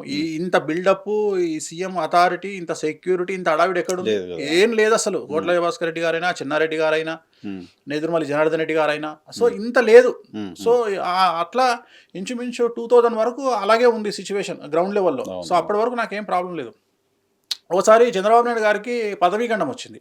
పుష్యమి నక్షత్రంలో చంద్ర గ్రహణం ఏర్పడ్డది. అప్పుడు ఒక స్పెషల్ పూజ చేయించినాం, నేనే చేయించినాం. ఆయన పదవీ గండం లేకుండా ఉండడానికి ఐ థింక్ 98 సీఎంగా ఉన్నారు. 98లో చేయించిన. ఆయన ఇంట్లోనే చేయించిన, జూబ్లీ చెక్ పోస్ట్ దగ్గర ఉన్న ఇంట్లో చేయించిన నేను.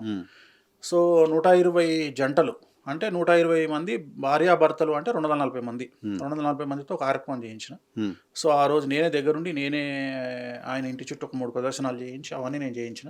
సో అప్పుడు ఆయన దగ్గర పనిచేసే ఎవరైతే మన పిఏలు ఉన్నారో అందరికీ నేను తెలుసు.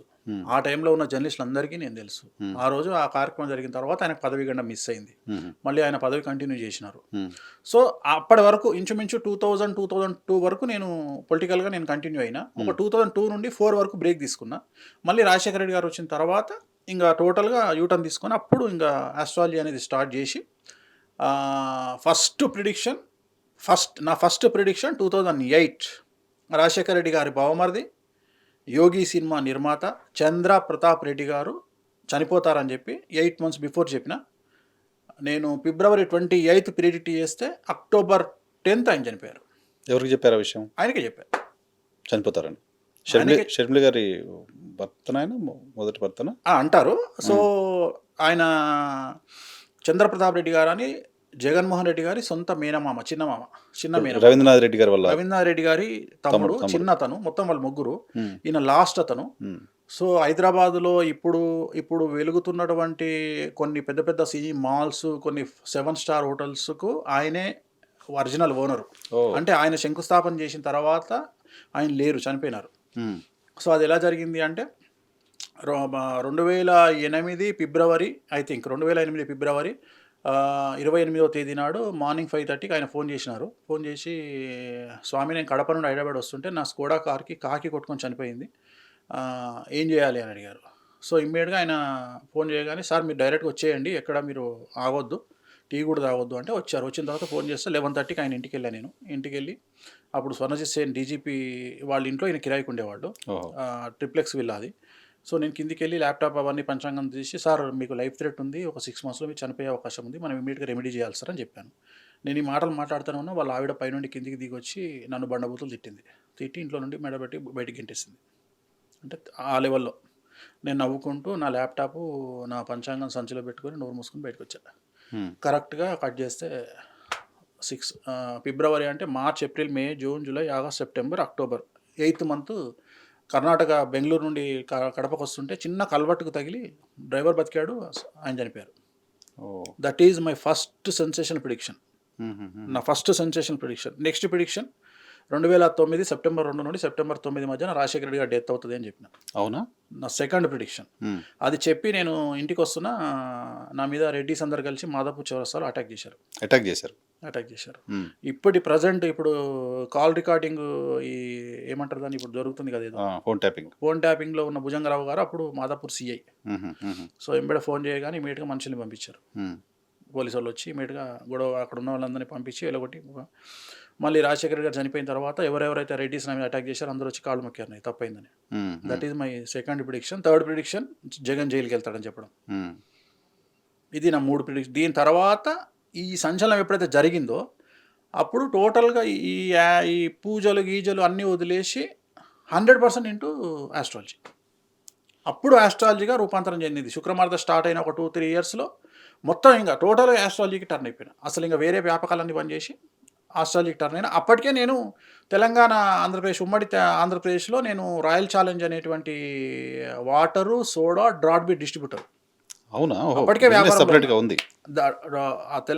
అప్పటికే నేను ఇంకా కంటిన్యూ చేస్తున్నా వ్యాపారం. Royal challenge water, soda and drought beer అని వస్తుంది. అవును. ఆ డ్రాట్ బీర్కు తెలంగాణ, ఉమ్మడి ఆంధ్రప్రదేశ్కు నేను డీలర్. నేను అప్పటికే నా వ్యాపారం చేస్తున్నా.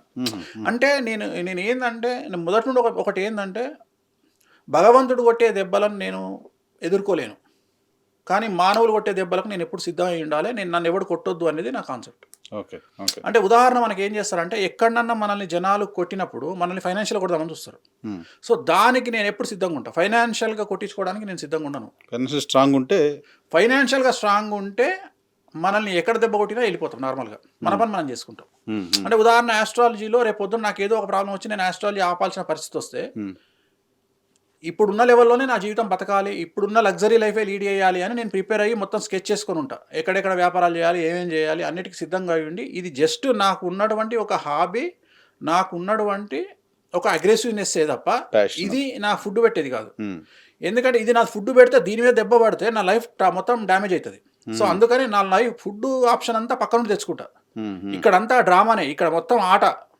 ఒక మైదానంలో దిగి ఆటనే క్రికెట్. దీని మీద మీరు ఎక్స్పెక్ట్ చేసేది ఏం లేదు కాబట్టి ఏమైనా చెప్పేస్తా. నా ఇష్టం, నా ధైర్యం ఉంటుంది ఇక్కడ. ఎప్పుడైతే అదే చెప్తున్నా, కంఫర్టబుల్ జోన్ దాటి బయటకు వచ్చిన. అందుకని అప్పుడు కూడా నేను Royal Challenge beer, draught beer, soda and water నేను డిస్ట్రిబ్యూటర్ ఉమ్మడి ఆంధ్రప్రదేశ్కు 2009 వరకు చేశా.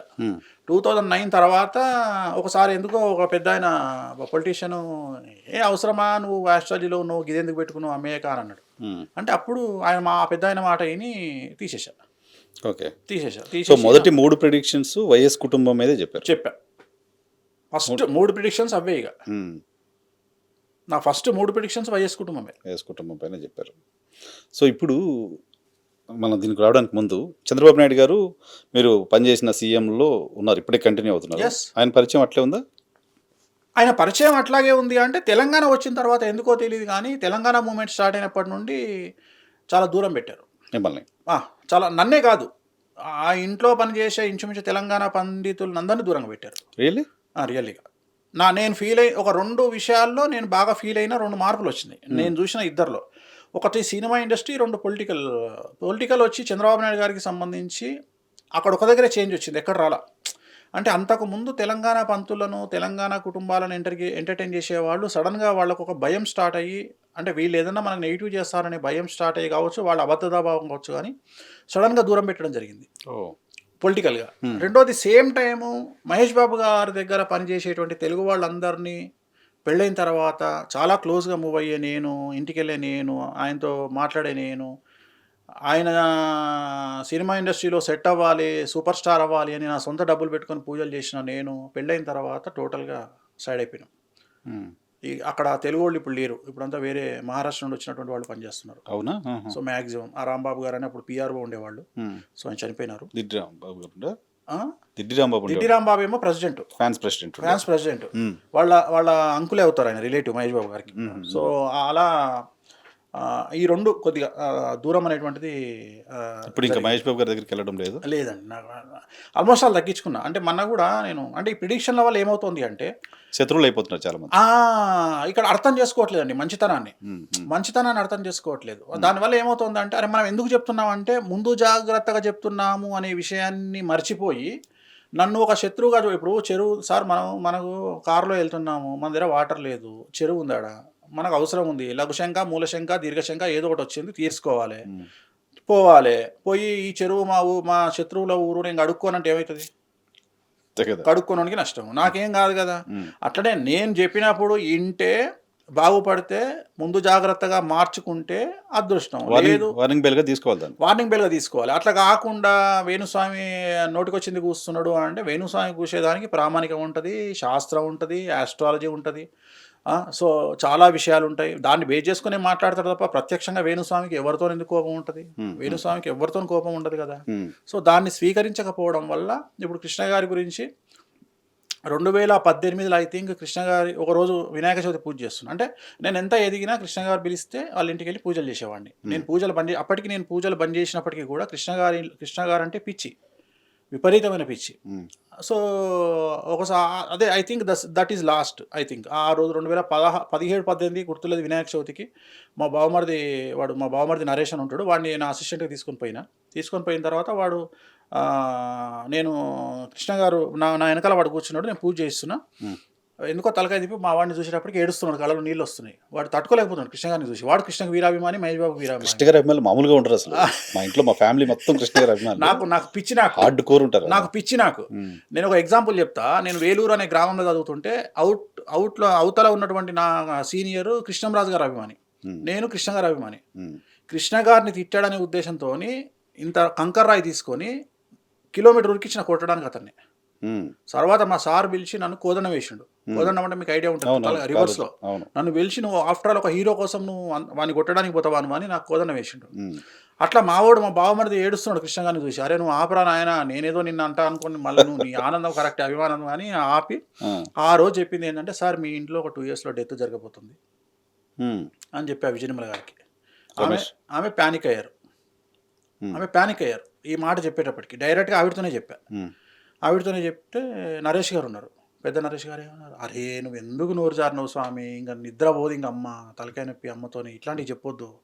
నాకేమో ఉన్నది చెప్పడం అలవాటు. టక్కున నోరు జారి చెప్పేసిన, అమ్మ మీ ఇంట్లో 2 yearsలో డెత్ జరగబోతుంది, జాగ్రత్తగా ఉండండి.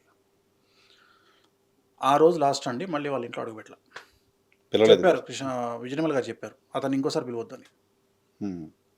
మళ్ళీ నేను కృష్ణ గారి డెత్ కూడా నేను వెళ్ళలే. బాధపడ్డది లైఫ్లో అదొకటే, వెళ్ళలేకపోయినా. అంటే నాకు మనసులో ఉండిపోయింది, నేను తప్పు చెప్పేది లేకుండానేమో జరిగినాయి. నేను చెప్పిన 100% జరిగి తీరింది అక్కడ. రమేష్ గారు చనిపోయారు కదా, అది ఇక కంటిన్యూగా జరిగిన ఇన్సిడెంట్లు. కానీ తర్వాత రియలైజేషన్ వచ్చింది వాళ్ళకి. కానీ అదే ముందు జరిగి ఉండి ఒక్కసారి ఏం చేద్దాం దీనికి రెమెడీ అని అడిగి ఉంటే అది వేరే ఉండేది.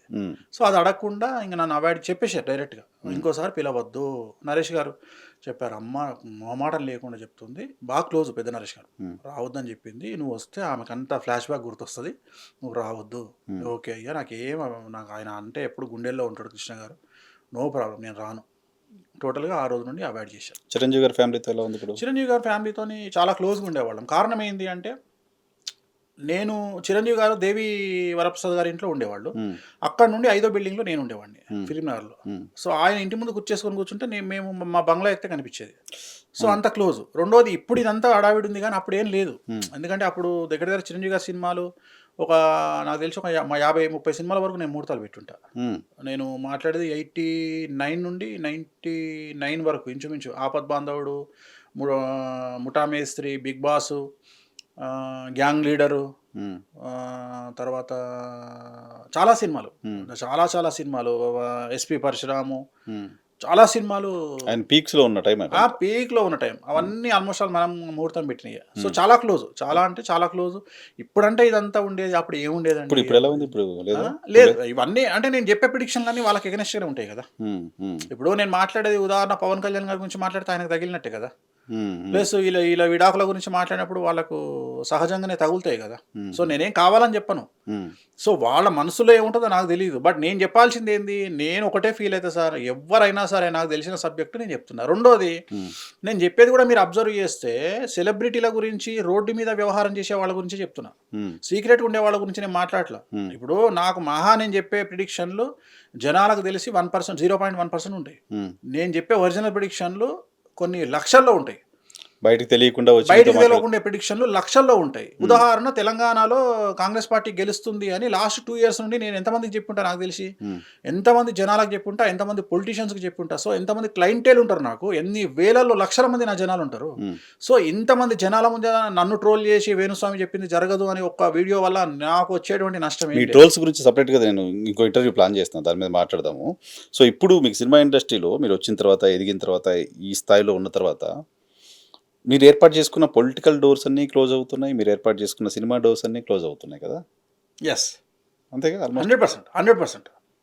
సో ఎప్పుడు రిగ్రెట్ లేదా? అస్సలు ఉమ్, అస్సలు అస్సలు నేనేమనుకుంటానంటే, మీరు నమ్మండి నమ్మకపోండి, సీట్లో కూర్చున్న సీఎం మీకు కనిపిస్తాడు కదా, దీపయ్య సీఎం నాకు కనిపిస్తాడు. ఉహుం. ఎస్, ఎప్పుడు దిగిపోతుందో తెలియదు. Any time I guess it. Um, um, um, um, ఒక ఎగ్జాంపుల్ చెప్తాను నేను మీకు. ఉమ్, తెలుగు ఇండస్ట్రీలో టాపెస్ట్ ప్రొడ్యూసరు, కళ్ళు నెత్తిలో పెట్టుకొని తిరిగే ప్రొడ్యూసరు, ఇంకా మామూలు బిల్డప్లు ఉండే ఆ ప్రొడ్యూసర్కు. అతను అనుకుంటాడు నేను పెద్ద తోపును అని, కానీ అతన్ని చూస్తే నా క్లయింట్ దగ్గర 3 రూపాయల వడ్డీకి 3 కోట్లు తెచ్చుకున్న ప్రొడ్యూసరే కనిపిస్తాడు. ఉమ్, ఉమ్, రైట్. ఉమ్, ఉదాహరణ, ఇక్కడ ప్రొడ్యూసర్ ఉన్నాడు, మీరు ఆయనకు 3 రూపాయల ఇంట్రెస్ట్కి ఇచ్చారు అంటే నెలకు 9 లక్షలు ఇంట్రెస్ట్. ఉమ్, నువ్వు నిజంగా మోగోడివి అయితే, నువ్వు నిజంగా నీ దగ్గర డబ్బులు ఉంటే 9 లక్షల రూపాయల ఇంట్రెస్ట్కు నువ్వు 3 కోట్లు ఎందుకు తెచ్చుకుంటావు? ఉమ్, అంతే కదా. ఆయన మొహంలో అహంకారం, నేను ప్రొడ్యూసర్ అని, ఉమ్. నా మొహంలో వాడి మీద జాలి. మీకు అర్థమైందా లాజిక్? Got it, ఆ. సో నేను అసలు ఆ ప్రొడ్యూసర్ నేను ఎందుకు తెక్తా? ఆ, అంతే కదా. 3 కోట్లు చేతిలో లేనోడు. సో బయట జనాలు ఏమనుకుంటున్నారు, ఉమ్, ఈయనంత తోపులేడు, టాలీవుడ్ను ఏకఛత్రాధిపత్యం మీద తిప్పుతున్నాడు, గింగిరాలు కొట్టిస్తుండు. ఉమ్, వారి మూర్ఖుడా, 3 రూపాయల ఇంట్రెస్ట్కు 9 లక్షల రూపాయల నెలకు ఇంట్రెస్ట్ చెల్లిస్తూ 3 కోట్ల రూపాయలు నా క్లయింట్ దగ్గర తెచ్చుకున్నావు అంటే, నాకు తెలియకుండా నువ్వు 800 కోట్ల అప్పులో ఉన్నవురా ఆయన. ఉమ్. సో వారి మీద సింపతి నాకు అర్థమవుతుంది ఆయన ఎవరో. వాడు ఎప్పుడు దుకాణం పని చేస్తాడో నాకు తెలియదు. వాళ్ళంతా మునిగిపోతారు కదా పాపం. నేను చెప్పేది అది. సో వాడేమనుకుంటా, వాడికి నా గురించి తెలియదు, ఈ విషయం తెలుసు అన్న విషయం. ఒకవేళ నేను చెప్తే గుండె వేసేస్తాడు వాడు. ఉమ్, ఉమ్, సో నాకు ఆ పిటి వాడి మీద. ఉమ్, ఉమ్, ఉమ్, సో నువ్వు ఎవరి దగ్గర తెచ్చుకుంటే నేను నమ్మను, నా క్లయింట్ దగ్గరనే తెచ్చుకున్నావు నువ్వు. ఉమ్, సో అలాంటి ఒక క్లయింట్కు సంబంధించి ఆ క్లయింట్ ఇంటికి నేను వెళ్ళా. అంటే ఎవరైతే ఈ ప్రొడ్యూసర్కు 3 కోట్లు ఇచ్చారో ఇంట్రెస్ట్కి, అనుకోకుండా వాళ్ళ ఇంటికి నేను వెళ్ళా. ఉమ్, వెళ్తే ఇది జరిగింది 2008 or 7. ఉమ్, వాళ్ళు పరిచయం చేశారు, ఈయన వేణుస్వామి గారు మా గురువు గారు, ఆస్ట్రాలజరు, ఈయన చాలా బాగా చెప్తారు ఆస్ట్రాలజీ అంటే. ఏం చెప్తావు అన్నాడు. అంటే జాతకాలు చెప్తా. ఓకే అన్నాక అందరం బయలుదేరుతుంటే వీళ్ళు అన్నారు, స్వామి మా కారులో వచ్చేద్దరు కానీ మిమ్మల్ని డ్రాప్ చేస్తామంటే, గాల కార్యం ఎక్కుతావంట, అల్లది వర్ణ, నాది స్కోటా సూపర్ 30 లక్షల కారు, వాళ్ళది ఎంతనే 10 లక్షలు కూడా ఉండదు ఆ కారు, నా కార్లు ఎక్కువ అన్నాడు. నీ డేట్ ఆఫ్ బర్త్ ఎంత అని అడిగిన. సంవత్సరం తర్వాత ఈ కారు ఉండదు, ఈ కారుకు పెట్రోల్ ఉండదు. ఆ రోజు ఆయన వాల్యూ 200 కోట్లు. అవునా? ఆ రోజు ఆయన 200 కోట్లు. ఆల్మోస్ట్ పుష్కర కాలం క్రితం. ఎస్, 2007. 200 కోట్లు ఆయన వాల్యూ. Is from Nizamabad. నీ కారు ఉండదు, నీ పైసలు ఉన్నాయి అని చెప్పిన. పెట్రోల్ కూడా పైసలు ఉండే నీ దగ్గర అని చెప్పిన. మీరు నమ్మరు, 1.5 year తర్వాత టీఆర్ఎస్ భవన్ పక్కన మోర్ మెడికల్ హాల్ ఉంటుంది. ఆ మోర్ మెడికల్ హాల్లో నేను మెడిసిన్ కొనుక్కోవడానికి నిలబడితే నా పక్కన ఒక వ్యక్తి వచ్చి, దండం పంతులు అన్నాడు. ఎవరు మీరు అని అడిగిన. మర్చిపోయారు ఆ పంతులు అన్నాడు. మర్చిపోయినా గుర్తులేవు. నేను పలానా పేరు పంతులు, ఆ రోజు మీరు చెప్పిర్రు నా దగ్గర కారు ఉండదు పైసలు ఉండేయని. మారుతి కార్లు వచ్చిన పంతులు, నువ్వు చెప్పినట్టే అయింది పంతులు, రోడ్డు మీదకి వచ్చిన. జీరో పంతులు ఇవ్వాలి నా పరిస్థితి. అహంకారం. సో వాళ్ళ అవతల వాళ్ళకి అది కనిపిస్తుంది, నాకు ఇది కనిపిస్తుంది. అవేదో కళ్ళద్దాలు వచ్చినాయంట, కళ్ళద్దాలు పెట్టుకుంటే బట్టలు లేనట్టు కనిపిస్తాయంట. నాకు అట్లా కనిపిస్తుంటాయి జనాల లైఫ్ అంతా జాతకాలు కనిపిస్తుంటాయి. అందరికి కిరణ్ కుమార్ రెడ్డి సీఎం కనిపిస్తే నాకు అనామకుడుగా బ్రతుకుతున్న కిరణ్ కుమార్ రెడ్డి కనిపిస్తాడు. సో అందరికి గొప్పగా కనిపించిన కవిత కనిపిస్తే జైల్లో కూర్చున్న కవిత నాకు కనిపిస్తుంది. సో అందరికి గొప్పగా కేటీఆర్ కనిపిస్తే జైల్లో కూర్చున్న కేటీఆర్ నాకు కనిపిస్తాడు. సో అందరికి జనాలు ఉన్నటువంటి కేసీఆర్ కనిపిస్తే నాకు ఏకాకిగా బతుకుతున్న కేసీఆర్ కనిపిస్తాడు. మరి భగవంతుడు నాకు ఇచ్చింది ఇది వరమా శాపమా నాకు తెలియదు. సో ఈ జాతకాలు చూడడం వల్ల నాకు నెగిటివిటీ చెప్పడం ఎక్కువైపోయి, సో దీనివల్ల నేను చాలా మందికి విలన్ అవుతున్నా. బట్ నేను ఏదైనా నేను నాకు భగవంతుడు నేను వచ్చి ఇప్పుడు మీరు ఇంటర్వ్యూ అయిపోయే వరకు కూడా మీరు చూడండి, నా చేతిలో ఎక్కడ పేపర్ ఉండదు. ఎవరి గురించి అన్నా మీరు అడగండి, నక్షత్రం నోటికి చెప్తా. ఎవరి గురించి అని అడగండి, కొన్ని ప్రిడిక్షన్స్ చేద్దాం ఇప్పుడు మనం. సో ఇప్పుడు నేను అట్లా నడుస్తుంది, ఇంకా దానికి నేను ఏం చేయాలి? ఇంకా ఇప్పుడు నన్ను తప్పు పట్టే వాళ్ళు నన్ను తిట్టుకుంటే నా ప్రొఫెషన్ అది, నేను ఏం చేస్తాను? ఇప్పుడు డాక్టర్ ఉన్నాడు, మనం డాక్టర్ దగ్గరికి పోతే, క్యాన్సర్ హాస్పిటల్కి పోతే నాకు తెలిసి ప్రతి 100 కేసులలో 90 పాజిటివ్ ఉంటాయి. అంటే మరి ఆయన నువ్వు 90 కేసులు నువ్వు క్యాన్సర్ అని చెప్పి ఆయన కొట్టాలా? సో మిమ్మల్ని డాక్టర్ గా చూడాలంతే, అంతే కదా. నథింగ్ ఆస్ట్రాలజీ నథింగ్ బట్ డాక్టరే కదా. ఎక్కడ నేర్చుకున్నారు స్వామి ఆస్ట్రాలజీ? ఫాదర్ నుండి వచ్చిందే. బట్ నా రెమెడీస్ అనేవి మాత్రం నేను స్పెషల్ కేరళలో నేర్చుకున్నాను. స్పెషల్ నా రెమెడీస్ అన్ని స్పెషల్ అండి. నేను వామాచారం అంటే జనరల్గా ఒక బాగా బిల్డప్ ఇస్తారు, అంటే బాగా ఫ్యాషన్ అయిపోయింది, బాగా జనాలకు ఫ్యాషన్ అయిపోయింది. ఏంటంటే మా కమ్యూనిటీలో చేసేవన్నీ చేస్తారు, కానీ ఆ బిల్డప్ మాత్రం మామూలుగా ఉండదు. ఎవరికి తెలియదు. నేనేమంటా అంటే, అరే పొద్దున్న లేస్తే మీరు అమెరికాకు పోతున్నారు, ఫ్లైట్లో మీకు నీళ్ళు ఓడిస్తున్నాడు, మీరు ఫ్లైట్లో 16 గంటలు 20 గంటలు ఆస్ట్రేలియానో అమెరికానో జర్నీ చేయాలంటే స్నానం చేస్తలే, సంధ్య వారుస్తలేరు. మీరు ఎట్లా అంతెందుకు అమెరికాకు పోతే యాక్చువల్గా మన దగ్గర ఒక సంకల్పం ఉంటుంది, కృష్ణా గోదావరియే మధ్యప్రదేశే అంటే కృష్ణా గోదావరి మధ్యప్రదేశంలో మనం ఉన్నాము అని అర్థం. ఇది సంకల్పం. మరి అమెరికాకు పోతే అసలు ఆగమ శాస్త్రం ప్రకారం సముద్రాలు దాటే సంస్కృతం చేతిలో ఉంది కదా అని నీ అయ్యా సొంతంగా నువ్వు ఒక సంకల్పం రాసుకొని మంత్రం చెప్తున్నావే. అసలు నువ్వు 7 సముద్రాలు దాటడానికే నీకు అర్హత లేదే.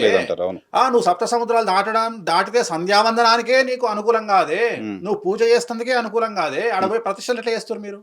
ఆడపోయి మీరు పూజలు ఎట్లా చేస్తున్నారు? రైట్. సలిదేశంలో మందు కొట్టకుండా మీరు ఎట్లుంటారు? Impossible to test. సలిదేశంలో మందు కొట్టకుండా మీరు ఎట్లుంటారు? సో ఇవన్నీ నిజాలు కాదా? సో నేను మాట్లాడే వరకల్లా ఇది తప్పు. రెండోది, ఇప్పుడు తిరుపతి టెంపుల్కు మనం పోతున్నాం. తిరుపతి టెంపుల్లో ఎక్కడైనా దేవాలయంలో కొబ్బరికాయ కొడతారా? కొట్టరు. మూర్ఖుడు ఎవడైనా తెలవనుడు ఏమనుకుంటాడు? తిరుపతికి ఇప్పటి వరకు పోనోడు గుడిలో కొబ్బరికాయ కొట్టాడు, అరే నువ్వు నీకు తెలియదేమో, నీ అప్ప వేణుగాడు వేస్ట్, వేణుస్వామి గాడు అన్ని అబద్ధాలు చెప్తాడు. బయట ఇక్కడ అఖిలాండం దగ్గర ఆంజనేయ స్వామి టెంపుల్ దగ్గర కొడుతుంటారు. అంటే టెంపుల్లోనే మాట్లాడేది. తిరుపతి మెయిన్ దేవాలయంలో కొబ్బరికాయ అలో లేదు. రైట్. మరి తెలవనోడు మూర్ఖుడు తిరుపతికి ఎప్పుడు పోనాడు ఏమనుకుంటాడు? ఎందుకంటే వీడు లోకల్ గుళ్ళు తిరుగుతాడు కదా. వీడు ఏమనుకుంటాడు? తిరుపతి గుడిలో ఎందుకు కొట్టారు, వేణుస్వామి లంగున్నాడు. అట్లనే కామాఖ్య దేవాలయంలో మద్యమాంసాదులు లేకుండా పూజ నిర్వహించరు. అక్కడ పెట్టే ప్రసాదమే మటన్, పాలకూర పప్పులో మటన్ వేసి వండుతారు, అది మనం తినవలసిందే. సత్యనారాయణ స్వామి వ్రతంలో సత్యనారాయణ స్వామి ప్రసాదం ఎట్లుంటుందో, ఆ కథలో ప్రసాదం వాల్యూ ఎట్లా చెప్తారో, కామాఖ్య దేవాలయంలో మనం ఖచ్చితంగా పూజ చేసుకున్న తర్వాత దాన్ని భోగము అంటారు. భోగము అంటే నైవేద్యము అని అర్థం. అది వంటశాలలో, అమ్మవారి వంటశాలలో చేసి పాలకూర పప్పులో మటనేసి వండి అక్కడనే మనకు విస్తరేసి పంక్తి భోజనం పెడతారు గుళ్ళో. మరి ఇక నువ్వు మటను మాంసము లేకుండా నీకు ఇచ్చే ప్రసాదమే మందాడ. పూజ చేసిన తర్వాత మందు బాటిలే మనకు ప్రసాదం. అమ్మవారికి పెట్టిన అందులో నుండి ఒక 200 ml 300 ml వాడతారు అమ్మవారికి, మిగిలింది మనకు రిటర్న్ ఇస్తారు. అది ఇక్కడ నుండి పోనడు ఏం చేస్తాడు? నేరే ఘోరంగా గుడిలో మటన్ పెడతారా, ఈ వేణుగాడు అంతా అబద్ధాలు చెప్తున్న వేణుస్వామి ఓ యూట్యూబ్లో టక్కున ఒక తమ్మునేలు పెట్టి వేణుస్వామి చేసేటి అన్ని లంగ పూజలు దొంగ పూజలు అని పెట్టి పెట్టేస్తాడు. ఆడానికి పోతే అంతే తెలుస్తుంది. అట్టనే ప్రతిదీ ఎంక్వైరీ చేయాలి. ఇప్పుడు అట్లనే నేను అన్ని ఎంక్వైరీ చేసుకొని మన శాస్త్రాలు ఏం చెప్పినాయి, మన జాతక ఫలదర్శిలో ఏం చెప్పిర్రు, సర్వార్థ చంద్రికలో ఏం చెప్పిర్రు, ఇవన్నీ ఎంక్వైరీ చేసుకొని ఒక త్రయంబకేశ్వరంలో నారాయణ నాగబలి ఎందుకు చేస్తారు, కాలసర్ప పూజ ఎందుకు చేస్తారు, తిరునల్లార్లో శని ప్రత్యేకత ఏమిటి, కాళహస్తిలో ఏంది ప్రత్యేకత, అసలు కాళహస్తిలో పూజలు ఎందుకు చేస్తారో చేసుకునే వాడికి తెలియదు, రాసే పంతులకు తెలియదు, త్రయంబకేశ్వర్కి ఎందుకు పోతారో తెలియదు. త్రయంబకేశ్వర్లో బ్రహ్మ క్షేత్రపాలకుడు, మన తలరాత రాసేది బ్రహ్మ, మార్చేది బ్రహ్మ, కాబట్టి అక్కడికి పంపిస్తాము. అట్లనే కామాఖ్యకి ఎందుకు పోతాము, కామాఖ్యలో 10 రకాల వస్తువులు పొందడానికి పోతాము. కామాఖ్య అంటే కామిని రూపంలో ఉన్నటువంటి అమ్మవారు. కామము అంటే చాలామంది సెక్స్ అనుకుంటారు, కామము అంటే కోరిక. సో కోరికను తీర్చే అమ్మవారు, 10 రకాల కోరికలను తీర్చే అమ్మవారు. దాంట్లో రాజయోగం ఉంటుంది. రాజయోగం అంటే సీఎం పదవి కావచ్చు, మినిస్టర్ కావచ్చు, ఎమ్మెల్యే కావచ్చు. అందుకనే కేసీఆర్ గారు రాజశ్యామల చేస్తారు. రాజశ్యామల రాజమాతంగి అంటే ఒకటే. సో బగాలముఖి శత్రువుల మీద జయం కోసము, సో వశీకరణం కోసం చిన్నమస్తా తార, సో కాళీ, సో ధూమావతి, సో భువనేశ్వరి. ఒక్కొక్క సినిమా ఇండస్ట్రీలో టాప్ కావాలి అంటే బగాలముఖి. సో ఒక్కొక్క అమ్మవారు ఒక్కొక్క కటాక్షాన్ని ఇస్తుంది. సో ఇవన్నీ ఆ నాన్ వెజ్ లేకుండా, లిక్కర్ లేకుండా, చేప లేకుండా పూజ చేస్తే ఫలించదు. సో ఇవి పెట్టాల్సిందే ఇవన్నీ. సో అందుకని తెలియని వాళ్ళంతా విమర్శిస్తారు. అక్కడికి పోయి వచ్చిన వాళ్ళందరూ వాళ్ళు ఆ వీడియో చూసి ఏమనుకుంటున్నారు, పంతులు వేణుస్వామి గారు వాళ్ళకి మైండ్ దొబ్బిందా, వాళ్ళకి అట్లా పెట్టిరేందని వీడియో అంటే పెట్టుకోనియండి, వాళ్ళకి తెలియదు కదా వేణుస్వామిని టార్గెట్ చేయాలని టార్గెట్ చేస్తున్నారు, చేయనియండి, దాని ఏముంది.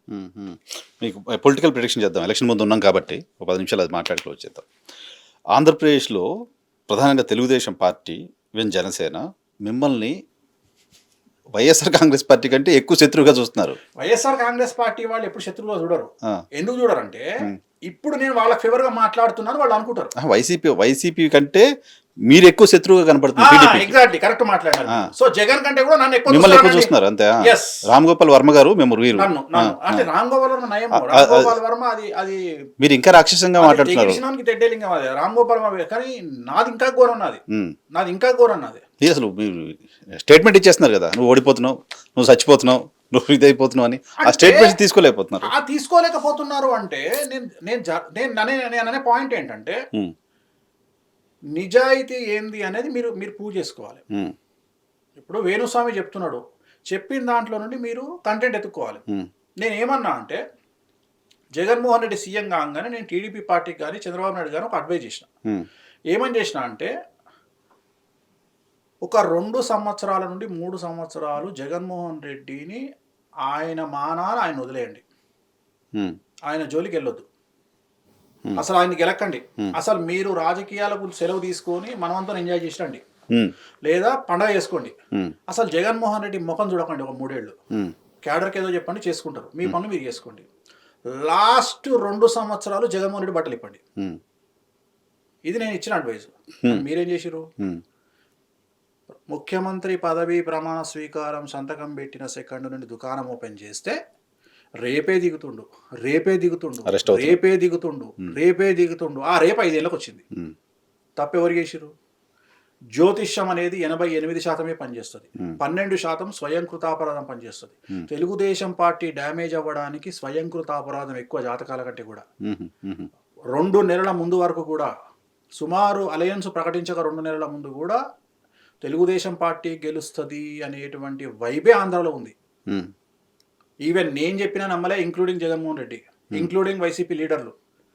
మీ దగ్గరకు వస్తేనేమో జగన్ గెలుస్తాడంటారు, బయట చూస్తేనేమో టీడీపీ గెలిచేటట్టుంది, కానీ మిమ్మల్ని చూస్తేనేమో మీరు జగన్ అంటున్నారు. మిమ్మల్ని చూస్తేనే ధైర్యం వస్తుంది తప్ప మేము గ్రౌండ్ లెవెల్లోకి పోతే మాకు ఇది పడుతుంది అని అన్నారు జనాలు. కానీ సడన్గా ఏమైందో తెలియదు, అలయన్స్ ప్రకటించిన తర్వాత సర్రమని యూటర్న్ తీసుకొని మొత్తం సునామీ గాలి సుడిగుండం వచ్చినట్టు వచ్చింది. ఇప్పుడు ప్రజెంట్ పరిస్థితి ఏంది? వైసీపీ గెలుస్తుందని సర్వేలు చెప్తున్నాయి. సర్వేలను పక్కకు పెడితే వేణుస్వామి ఎప్పుడో చెప్పిండు కదా. సో వేణుస్వామి చెప్పింది ప్రిడిక్షన్లు జరగవచ్చు, జరగకపోవచ్చు. పర్సంటేజ్ చూస్తాం మనం. ఒక డాక్టర్ సర్జరీలలో 100%లో ఆయన ఎంత సర్జరీ పర్సంటేజ్ చూస్తాం. అట్లనే వేణుస్వామి చెప్పిన దాంట్లో 100లో 99 జరిగినాయా లేదా అని చూస్తాం. కానీ అల్టిమేట్ గా వేణుస్వామి అనేది జరగబోయే ప్రిడిక్షన్ గురించి మాట్లాడతాడు, జరుగుతున్న దాని గురించి మాట్లాడతాడు. కానీ వేణుస్వామికి ఎవడు ప్యాకేజీలు ఇస్తలేడు, వేణుస్వామికి జగన్మోహన్ రెడ్డి ఫుడ్ పెడతలేడు, వేణుస్వామి జగన్మోహన్ రెడ్డి చుట్టం కాదు. ఇంకో దగ్గర చేయి చెప్పే పరిస్థితిలో వేణుస్వామి లేడు. నేను చెప్పదలుచుకున్న పాయింట్. ఇప్పుడు నాకు ఆంధ్రప్రదేశ్ నాకు ఒక పార్టీ నాకు చెప్పింది, నా దగ్గరికి 2 సార్లు జరిగింది నాకు ఇన్సిడెంట్. ఒకసారి ఏమో పంచాంగ శ్రవణం చేయాలి, కానీ మా పార్టీ అధికారంలోకి వస్తుంది, చెప్పాలి అట్లా మీరు పంచాంగ శ్రవణం మా ఆఫీస్కి వచ్చి అని చెప్పారు. మీకు 10 లక్షలు ఇస్తామన్నారు. 10 లక్షలు కాదు, నువ్వు ₹1 కోటి ఇచ్చినా నేను చెప్పాను, నేను అసలు పంచాంగ శ్రవణమే చెప్పు అని చెప్పిన. నాకు అలవాటు లేదు నాకు, ఎందుకంటే ఎదురుగా సీఎం కూర్చుండి ఈసారి నువ్వు సీఎం కావు దిగిపోతావు అని చెప్తే అడుగుకుంటాడా ఆయన ఆయన మనసులో ఎంత కోపం వస్తుంది మన మీద. సో అట్లాంటి పని నాకు ఆ పరిస్థితే వద్దు. నాకు నేను చెప్పా ఆ సీఎం ముందర నువ్వు సీఎం కావయ్యా అని చెప్పి నేను చెప్పను. అందుకని నాకు ఆ సీఎంలు వద్దు, నేను ఆ పంచాంగ శ్రవణాలు వద్దు. అట్లనే ఇక్కడ కూడా అంతే, నేను ₹1 తీసుకోలే ఎవరి దగ్గర. నాకు మొన్న ఆంధ్రప్రదేశ్ నుండి ఒక పార్టీ మీకు డబ్బులు ఇస్తాము, మీరు ప్రిడిక్షన్ చెప్పండి, మాకు పాజిటివ్గా ప్రిడిక్షన్ చెప్పండి. నేను ఫెయిల్ అవుతా ప్రిడిక్షన్లో, నేను ఓడిపోతా.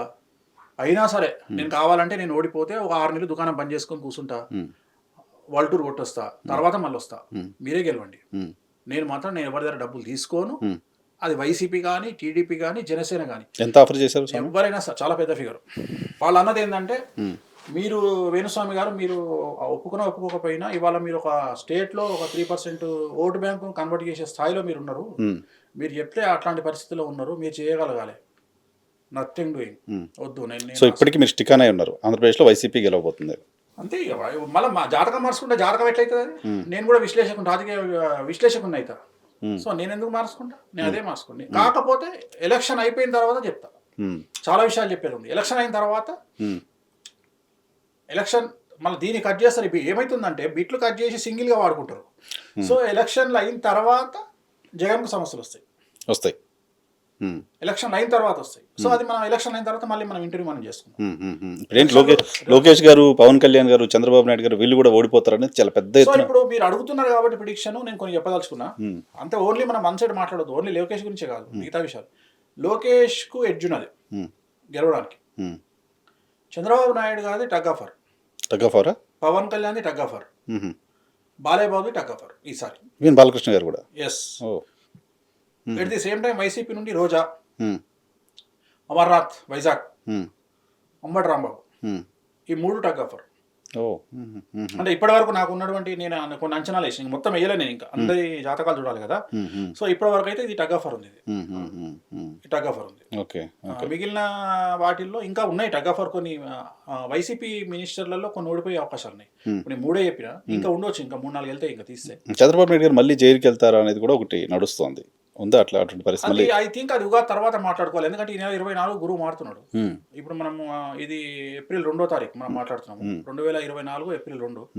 సో మేబీ నేను మీకు ఎలక్షన్ కాగానే మళ్ళీ ఇంటర్వ్యూ ఇస్తాను. దాంట్లో అందుకని చాలా సంచలనాలు ఉన్నాయి, అంటే చాలా సంచలనాలు ఉన్నాయి. సో అప్పుడు మనం మాట్లాడుకుందాం. ఓన్లీ ప్రిడిక్షన్ అప్పుడు we will decide. Okay, Telangana గురించి మాట్లాడదాం. ఏంటి తెలంగాణ రాజకీయాలు చాలా హాట్గా ఉన్నాయి. ఎలక్షన్ రిజల్ట్ గురించి కాదు, అరెస్టులు, ఎలక్షన్ గురించి మాట్లాడుకునే పని లేదు. ఇది అసెంబ్లీ కాదు కదా, పార్లమెంట్ ఎలక్షన్లు మాక్సిమం స్థానాలు కాంగ్రెస్ కొడుతుంది అని అనుమానం లేదు. And very clear, Kalvakuntla Taraka Ramarao KTR గారు జైలుకు పోతారు. ఆయన జాతకంలో కారాగార దోషం ఉంది. ఏం సార్? ఆయనది శ్రవణ నక్షత్రం, మకర రాశి. సో ఆయన జాతకంలో చంద్రుడి మీద, అంటే జనరల్గా నాకు అలవాట్లేదు కాబట్టి పక్కన పెట్టిన జాతకం నోటిగా చెప్తున్నా. శని రవిలు కలిసి ఉన్నారు. శని రవిలు అంటే తండ్రి కష్టపడి తీసుకొచ్చిన స్థాయి నుండి, అంటే తండ్రి ఏదైతే లెవెల్కు తీసుకొచ్చిండో ఆ లెవెల్ నుండి పార్టీ కిందికి పడిపోతుంది ఆయన జాతకంలో. సో కల్వకుంట్ల తారక రామారావు గారు కేటీఆర్ గారి జాతకంలో శని దృష్టి చంద్రుడి మీద ఉంది, కుజ గురువుల మీద ఉంది. కాబట్టి ఆయనకు కారాగార దోషము, కారాగార వాసము ఉంది. సో ఆయన ప్రజెంట్ ఏలినాటి శనిలో ఉన్నారు. 2025 జూన్ 21వ తేదీ లోపు, అంటే కరెక్ట్గా ఇవాళ 2024 ఏప్రిల్ 2వ తేదీ, రాబోయే 14 నెలల్లో ఈ రోజు నుండి ఏ రోజైనా ఆయన జైలుకు వెళ్ళే అవకాశాలు ఉన్నాయి. 14 మంత్స్ లోపు, 14 నెలల లోపు. అది ఇవాళ జరగవచ్చు, రేపే జరగవచ్చు, 10 రోజులకే జరగవచ్చు, నెలకే జరగవచ్చు. ఓకే, కానీ ఖచ్చితంగా 2024 ఏప్రిల్ నుండి 2025 జూన్ లోపు ఆయన జైలుకు పోయే అవకాశాలు ఉన్నాయి. కేసీఆర్ గారు ఆయన చేసినటువంటి యాగ ఫలితాలు కావచ్చు, బగాలంకి లేదా రాజశ్యామల కావచ్చు, 1% తేడాతో తప్పించుకుంటారు. అనుకోకుండా తప్పించుకుంటారు. కానీ ఆయన పార్టీలో చాలా చాలా సంచలనాలు జరుగుతాయి. ఏం జరుగుతాయి? సో పార్టీ విచ్ఛిన్నం కావచ్చు, లేదా పార్టీ జీలిపోవచ్చు. సో సంచలనాలు జరుగుతాయి, ఖచ్చితంగా సంచలనాలు జరుగుతాయి. పార్టీ జరుగుతుంది. ఆయనకు వ్యక్తిగతంగా డ్యామేజ్ లేదు, కానీ పార్టీ డ్యామేజ్ అవుతుంది. నేను పేరు పెట్టినప్పుడు చెప్పిన భారత రాష్ట్ర సమితి అనే పేరు వల్లనే ఇవన్నీ జరుగుతున్నాయి. సో అదే టీఆర్ఎస్ గా ఉండుంటే చాలా బాగుండేది. సో ఇప్పటికైనా ఆయన దాన్ని ఇమీడియట్ గా టీఆర్ఎస్ గా మార్చగలిగితే కనుక ఖచ్చితంగా మళ్ళీ ఆయనకు పాజిటివ్ ఉంటుంది. సో అర్జెంటుగా అది మార్చాలి. ఆయనకు మానసికమైనటువంటి అశాంతి ఉంటుంది కేసీఆర్ గారికి. ప్లస్ ఆయనకు 100 అంతస్తుల మించి 100 ఫ్లోర్ మించి పడిపోతే లైఫ్ ఎంత ఘోరంగా ఉంటుందో అంత ఘోరంగా ఉంటుంది. ఎందుకంటే ఆయనకు చంద్రమంగళ యోగం అని ఒక యోగం ఉంది. ఆ యోగంలోనే సీఎం అయ్యారు. సో అదే చంద్రమంగళ యోగం అంటే చంద్రుడు కుజుడు ఎఫెక్ట్ మానసికంగా బాగా దెబ్బతీస్తుంది. అంటే ఏం లేదు, ఆయన జీవితాన్ని అంచనా వేయాలంటే 50% లైఫ్ ఒక కిరణ్ కుమార్ రెడ్డి లాగా ఉంటుంది. అంటే సీఎం అయ్యి ఎంత ఘోరమైనటువంటి ఆయన నిన్న చూస్తే బాధ అనిపించింది. ఒక స్టేజ్ మీద ఏది మన మోడీ గారు, చంద్రబాబు నాయుడు మొన్న బీజేపీ సభ. అవును. సో అలాంటి ఒక స్థితిలోకి వెళ్ళేటువంటి అవకాశాలు ఉన్నాయి. బాగా డౌన్ అయిపోతారు. బాగా డౌన్ అయ్యే అవకాశాలు ఉన్నాయి. కాబట్టి ఆయన ఖచ్చితంగా మళ్ళీ ఏమైనా యాగాలు చేసుకొని ఆయన కొద్దిగా పుంజుకుంటే బాగుంటుంది. హరీష్ రావు గారి పరిస్థితి ఎలా ఉంటుంది సార్? హరీష్ రావు పరిస్థితి కొన్ని సంచలన నిర్ణయాలు తీసుకునే అవకాశం కనిపిస్తుంది ఏప్రిల్ 24 తర్వాత. సంచలన నిర్ణయం అంటే చెప్పలేము, సంచలన నిర్ణయాలు ఉంటాయి. మీరు ఇంతకుముందు పార్టీ విచ్ఛిన్నం అన్నారు, ఇక్కడ సంచలన నిర్ణయం. ఆయన కారణం అని చెప్పట్లేదు కదా మీకు. మీకు అది ఏదైనా జరగవచ్చు, చెప్పలేం కదా, ఏదన్నా జరగవచ్చు. సో తెలంగాణ రాష్ట్ర రాజకీయాలు ఇట్లాంటి కొత్త. సో తెలంగాణలో ప్రభుత్వం కూలిపోద్ది, రేవంత్ రెడ్డి 3 నెలలు 6 నెలలు అని పొలిటికల్ స్టేట్మెంట్స్ వస్తున్నాయి. కూడా కాంగ్రెస్ వస్తుంది. నేను రికార్డ్ చేసి పెడుతున్నా వేణుస్వామి ఇది. అంటే ఇప్పటిదాకా రికార్డ్ చేయలేదు. కాదు రికార్డ్ చేసి పెడుతున్నా. కెమెరా తిప్పినట్టే ఉంది. కాదు, మళ్ళీ నెక్స్ట్ టైం కూడా కాంగ్రెస్ అంటున్నారు. నేను అంటున్నా కదా సార్, రెండోసారి కూడా తెలంగాణ కాంగ్రెస్ వస్తుంది. సీఎం రేవంత్ రెడ్డి కాదనేది నేను చెప్పట్లా, నేను గవర్నమెంట్ గురించి మాట్లాడుతున్నా. అవును, నేను సీఎం గురించి మాట్లాడలేదండి, అది గుర్తుపెట్టుకోండి. కానీ సీఎం గురించి ఇప్పుడు చర్చ, తెలంగాణలో కాంగ్రెస్ గవర్నమెంట్ ఉంటుందా పడిపోతుందా? కాంగ్రెస్ గవర్నమెంట్ కు వచ్చిన దోకా ఏం లేదు, కానీ రేవంత్ రెడ్డి గారికి పదవి గండం అయితే ఉంది ఈ 10 years లో. 100% ఉంది. ఈ 10 years లో ఉంది. 100% ఉంది. 100% ఉంది. ఓకే, బట్ పార్టీకి హ్యాపీగా లీడ్ చేస్తుంది 10 years కాంగ్రెస్. హ్యాపీగా ఇంకోసారి కూడా తెలంగాణలో కాంగ్రెస్ పార్టీ వస్తుంది. Right, done. రైట్. ఇప్పుడు మీరు హీరోయిన్లు ఎందుకు వేణుస్వామి దగ్గరికి వస్తారు పూజలు అని? హీరోయిన్లు ఎందుకు వస్తారు సార్? మాకు వాళ్ళే కనపడుతున్నారు. హీరోలు కూడా వస్తారు. ఏమో మరి, మాకు ఎప్పుడు అందమైన హీరోయిన్లు అంతా మీ దగ్గర పూజలు చేస్తారు. హీరోయిన్లు అంటేనే అందమైన వాళ్ళు అండి. మళ్ళీ మీరు ఏం సపరేట్ గా మాట్లాడతారు ఏంటి? కరెక్ట్, హీరోయిన్లు అంతా మరి వర్షంలో బెల్లం పెట్టారు అన్నట్టుంది మీ పరిస్థితి. హీరోయిన్ అంటేనే అందగత్తెలు కదా. ఎందుకు వాళ్ళంతా మీతో పూజలు చేస్తుంటారు? అమ్మవారు కామాఖ్య అమ్మవారు స్త్రీలకు ప్రాముఖ్యాన్ని ఇచ్చేటువంటి దేవత. సో స్త్రీలకు ఏమైనా కావాలి అంటే జనరల్ గా కామాఖ్య అమ్మవారి పూజలు చేయించాలి. సో దాంట్లో వశీకరణం అతి ముఖ్యమైనటువంటిది. పొలిటీషియన్ కానీ సినిమా హీరోయిన్ కానీ వశీకరణం లేకపోతే హీరోయిన్ కాలేదు. అందరిని అట్రాక్ట్ చేసే దాన్ని వశీకరణం, దాన్ని జన వశీకరణం అంటారు. జన సమ్మోహన శక్తి. జన వశీకరణం వేరు, ధన వశీకరణం వేరు. సో జన వశీకరణము అంటే పొలిటికల్. ఉదాహరణ, ఒక పవన్ కళ్యాణ్ ఉన్నాడు హీరో. ఏ హీరో కూడా రానటువంటి క్రౌడ్ ఆయన బయటకు పోతే వస్తారు. నేను మాట్లాడేది ఆన్ రోడ్డు మాట్లాడుతున్నా. ఒక రోడ్డు మీదకి పవన్ కళ్యాణ్ వస్తే వచ్చే జనాలు మళ్ళీ ఏ హీరోకి రారు. ఇంపాసిబుల్ గా ఏ హీరోకి రారు. ఇక పవన్ కళ్యాణ్ ఉన్నటువంటి వశీకరణం జన వశీకరణం అది. కానీ రాజయోగం వేరు, జన వశీకరణం వేరు, ధన వశీకరణం వేరు. ఇప్పుడు ఉదాహరణ రష్మిక మందన్న ఉంది, నేషనల్ క్రష్, జన వశీకరణం. ఆమె ఎలా ఉంది అనేది పక్కన పెడితే ఆమె జాతకంలో ఉన్నటువంటి యోగము జన వశీకరణానికి దారితీసి ఇవాళ నేషనల్ క్రష్ అయింది ఆమె. బిఫోర్ దట్ మీతో పూజలు చేయించిందంట. నేను ఫస్ట్ గీత గోవిందం అయినాక నేను పూజ చేసిన తర్వాతనే అన్ని సినిమాలు పడ్డాయి ఆమెకు. సో అట్లనే నిధి అగర్వాల్ కు నేను పూజ చేసిన తర్వాత ఇవాళ ఆమె పవన్ కళ్యాణ్ సినిమాలో, ప్రభాస్ సినిమాలో హీరోయిన్ గా చేస్తుంది. సో చాలా మందికి తెలియక నన్ను ట్రోల్ చేస్తున్నారు. వాళ్ళు తెలుసుకుంటారని చెప్తున్న ఈ విషయం. పూజ చేసిన తర్వాత 2 సినిమాలు చేస్తుందనే విషయం జనాలకు తెలియక వేణుస్వామి దగ్గర నిధి అగర్వాల్ పూజ చేయించుకున్న తర్వాత ఆమెకు డెవలప్మెంట్ లేదు అని ట్రోల్ చేస్తున్నారు.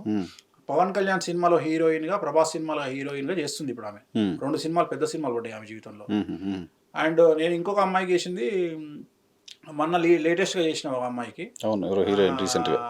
తనకు చేసింది యాక్చువల్గా ఏంటి అంటే, నేను మన డీసీపీతో గొడవైంది కదా, డింపుల్ హైతి, దాని విషయంలో దాంట్లో జయం కోసం చేసిన పూజ అది. ఆమె సినిమా ఇండస్ట్రీ కోసం చేసిన పూజ కాదు.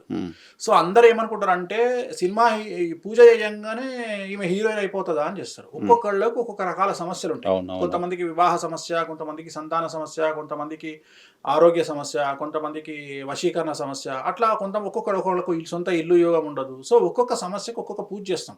అంతేగాని అందరికీ ఒకటే పూజ, అందరు సూపర్ స్టార్లు అవుతారు, అందరు రష్మిక మందనలు అవుతారు కాదు కదా. సో అక్కడ యోగం కూడా ఉండాలి. ఆ యోగం ఉంటేనే నేను చేస్తా పూజ. అంతేగాని చాలా మంది అమ్మాయిలు నన్ను విమర్శించే వాళ్ళు చాలా మంది ఉంటారు. కుషిత కల్లపు అని మన పుడ్డింగ్ పబ్ లో దొరికింది వాళ్ళ అక్క లికిష, మన పుడ్డింగ్ కాదు, మన రాడిసన్ బ్లూలా దొరికింది వాళ్ళ అక్క. ఆ అమ్మాయి నా దగ్గరికి ఆ పబ్లో దొరికిన తర్వాత నా దగ్గరకు వచ్చింది. నా దగ్గరకు వస్తే అమ్మాయి డిప్రెషన్లో ఉంది. డిప్రెషన్లో ఉన్నప్పుడు నేను అమ్మాయితో చెప్పిన మాట ఏంటంటే, నువ్వు ఎందుకు పోయినావో తెలియదు, పుట్టిన పబ్బుకు పోయినావు. అక్కడికి పోయి ఎందుకు పోయినావు అంటే, నువ్వు విలేకరుతో అడిగినందుకు నేను బజ్జీలు తింటానికి పోయినా అని చెప్పినావు. సరే చెప్పినావు, కర్మ అయిపోయింది. కానీ నువ్వు పూర్తి స్థాయిలో ట్రెండింగ్లోకి వస్తావు, నీ లైఫ్ బాగుంటుంది అని చెప్పిన. నెగిటివ్ అయినా సరే ట్రెండింగ్ చెప్పి దీనికి కంటిన్యూస్గా మళ్ళీ నేను యాంకర్తో ఏం మాట్లాడినా అంటే, నెగిటివ్ నుండి పాజిటివ్ కొన్ని జాతకాలు మారుతాయి అని చెప్పుకుంటూ ఎగ్జాంపుల్గా ఈ అమ్మాయి గురించి మాట్లాడినా. ఎక్కడ కూడా వేణుస్వామి నా వల్ల అమ్మాయి టాప్ అయిందని నేను చెప్పినా లేదు, చెప్పలే. ఏం జరగబోతుందో చెప్పారు. జాతకం ప్రకారం కౌన్సిలింగ్ ఇచ్చిన, జస్ట్ అమ్మాయికి కౌన్సిలింగ్ ఇచ్చిన. ఏమని అంటే, చాలా మంది నా దగ్గరకు వస్తుంటారు కౌన్సిలింగ్ కోసం, నా దగ్గరకు వస్తుంటారు. ఉదాహరణ, రాజశేఖర రెడ్డి గారు చనిపోయిన తర్వాత ఆంధ్రప్రదేశ్కు సంబంధించిన పెద్ద పొలిటీషియన్, పెద్ద మినిస్టర్ డిప్రెషన్లోకి పోతే వారం ఇంటికి పోయి కౌన్సిలింగ్ ఇచ్చేది. కౌన్సిలింగ్ ఇచ్చిన తర్వాత మళ్ళీ జగన్ సీఎం కాగానే, ఆయన మినిస్టర్ కాగానే నా ఫోన్ ఎత్తుడు పనిచేసిండు. సో ఇవన్నీ నాకు సహజం, అందుకనే నేను అవి చూడ. అటనే ఈ అమ్మాయి గురించి కూడా డిప్రెషన్లో ఉంది కదా అని 4 మంచి మాటలు చెప్పి ధైర్యం చెప్పి పంపించిన అమ్మాయికి. అనుకోకుండా ప్రెస్లో ఆ అమ్మాయి ఎవడో అడిగిండు, ఒక విలేకరి, ఒక కాంట్రవర్షియల్ మనకు పడరాని పార్టీకి సంబంధించిన మనిషి ఏం అడిగిండంటే, ఏ వేణుస్వామి మొత్తం నీ లైఫ్ను మార్చిండడు కదా అని అడిగి. నేను ఎక్కడ చెప్పిన ఆయన ఆ మాట, నేను ఎక్కడ చెప్పినా? ఆ అమ్మాయి టెంప్ట్ అయిపోయి ఏం చెప్పింది, మా జగన్ వస్తాడని చెప్తుండగా ఈ మధ్యన ఏంది సంగతి అని ఆ అమ్మాయి కౌంటర్ ఇచ్చింది. ఆ అమ్మాయి ఆల్రెడీ పబ్కి ఎందుకు పోయినామంటే బజ్జీలకు పోయింది అంటే, అమ్మాయికి ఆన్సరే చెప్పరాదు పాపం. అట్లాంటి అమ్మాయిని పట్టుకొని ప్రశ్నలు వీళ్ళు అడిగితే ఆమె నోటికి వచ్చింది ఒక్కొక్క దగ్గర నాకు తిట్టుకుంటూ పబ్కి వెళ్ళి బజ్జీలు చెప్పిన ఆన్సరే మీ విషయంలో కూడా చెప్పుకుంటుంది, నా విషయంలో కూడా చెప్పుకుంటాను. సో నేను పాపం అమ్మాయి మీద నేను సింపతి చూపించడం, జాలిపడడం తప్ప నేను చేయగలిగింది ఏం లేదు కదా. రెండోది, నా గురించి తిట్టుకోవడం. నేను సోషల్ మీడియాలో సెలబ్రిటీల గురించి ఎలాగైతే జాతకాలు చెబుతూ నోటిదూలను ప్రదర్శిస్తున్నానో, అలాగే నా మీద ఎవరికైనా నోటిదూలను ప్రదర్శించే హక్కు ఉంటుంది. అది పూర్తి స్థాయిలో స్వీకరిస్తా. అంతేగాని నా గురించి తిట్టొద్దు అని నేను చెప్పాను, నన్ను ట్రోల్ చేయొద్దు అని చెప్పే రైట్స్ నాకు లేవు. మీ ఇష్టం, పండగ చేసుకోండి, మీలో మీరు తన్నుకోండి, నన్ను ఎంటర్టైన్ చేయండి. ఓకే, ఎంత ఇస్తారు స్వామి మామూలుగా వీళ్ళు చెప్పొచ్చా ఎవరు ఒక పూజకి? అసలు అమ్మాయిలో పూజలు డబ్బులు తీసుకోండి నేను. ఇది ఇంకా విచిత్రం. ఇప్పుడు ఇది బయటికి పోతే చాలా మంది క్యూ కడతారు. ఇంకా వేణుస్వామి అంటే చాలా పెద్ద ఎక్కువ పే చేయాలేమో బయట. బై గాడ్ గ్రేస్ నాకు డబ్బులు ఇచ్చేటువంటి పెద్ద క్లయింటేల్ ఉంది. పెద్ద క్లయింటేల్ ఉంది. ఇండియా లెవెల్లో చాలా పెద్ద క్లయింటేల్ ఉంది. పొలిటికల్ కావచ్చు, టాప్ బిజినెస్ మ్యాన్లు కావచ్చు నా క్లయింట్లు. సో భగవంతుని దయ వల్ల నాకు ఆ క్లయింటేల్ ఉంది. అన్నిటికంటే ముఖ్యం, జ్యోతిష్యం చెప్పి డబ్బులకు కక్కుర్తి పడే స్థాయిలో వేణుస్వామి లేడు. ఎందుకంటే నాకంటూ వ్యాపకాలు ఉన్నాయి. ఏదో నాకు దోషంతో అంతలో నేను రియల్ ఎస్టేట్ చేసుకుంటా. ఇప్పుడు రియల్ ఎస్టేట్ చేస్తున్నారు ఇక హ్యాపీగా. KCR constituency present constituency Wargal మండలంలో నేను రియల్ ఎస్టేట్ చేస్తున్నారు. ఇప్పుడు వర్గల్ మండలంలో నేను నా పొలాలు అమ్ముకొని, నేను కొనుక్కొని అమ్ముకోవడం నా వ్యాపకం. సో హ్యాపీగా నేను బతకడానికి సఫిషియెంట్గా లగ్జరీ లైఫ్ లీడ్ చేయడానికి నేను వ్యాపారం చేసుకుంటా, రియల్ ఎస్టేట్ చేసుకుంటా. నాకు వేరే ఏం అవసరం లేదు. I'm very happy. ఆ చిన్న చిట్కా మొన్నటి వరకు ఒక పబ్ ఉండింది, ఆ పబ్ ఏదో నడపాలని సోకుండే, అది అమ్మేసిన. ప్లస్ సిండికేట్లో వైన్ షాప్లు ఉండి అవి కూడా నేను తీసేసుకున్నా, అంటే పక్కకు జరిగిపోయినా. ఓన్లీ ఇప్పుడు హ్యాపీగా రియల్ ఎస్టేట్ చేసుకుంటా. ఒక ల్యాండ్ అగ్రిమెంట్ చేసుకుంటా, 4-10 లక్షలు ఎక్కువ వస్తే అమ్మేసుకుంటా, నా మెయింటెనెన్స్కి నడుస్తుంది. కాబట్టి డబ్బుల కోసం కక్కుర్తిపడి జ్యోతిష్యం వాడుకునేటువంటి స్థితిలో నేను లేను. మరీ ముఖ్యంగా అమ్మాయిలకు సంబంధించి, ఆల్మోస్ట్ ఆల్ అమ్మాయిలకు సంబంధించి నేను ఎక్కడ డబ్బులు తీసుకోను. హీరోయిన్లకు సంబంధించి నాకు ఇప్పటి వరకు హీరోయిన్లలో డబ్బులు ఇచ్చింది అంటే ఒకే ఒక్క హీరోయిన్ రష్మిక మందన్న మాత్రమే డబ్బులు ఇచ్చింది. ఇప్పటి వరకు నాకు ఏ హీరోయిన్ దగ్గర డబ్బులు తీసుకోవాలి ఇప్పటి వరకు. ఒకవేళ అది కూడా పబ్లిసిటీ కొంతమంది కావాలని చెప్తారు. స్వామి అంటే ఏమవుతుంది అంటే, చాలా మందికి తెలియని కొన్ని విషయాలు చెప్పాలి. ఇప్పుడు ఇండస్ట్రీలో ఏమైపోతుంది అంటే, బాలీవుడ్లో ఎలాగైతే ఈ బ్లాక్ మ్యాజిక్ అనేది ఉందో, టాలీవుడ్లో కూడా స్టార్ట్ అయింది. అవునా?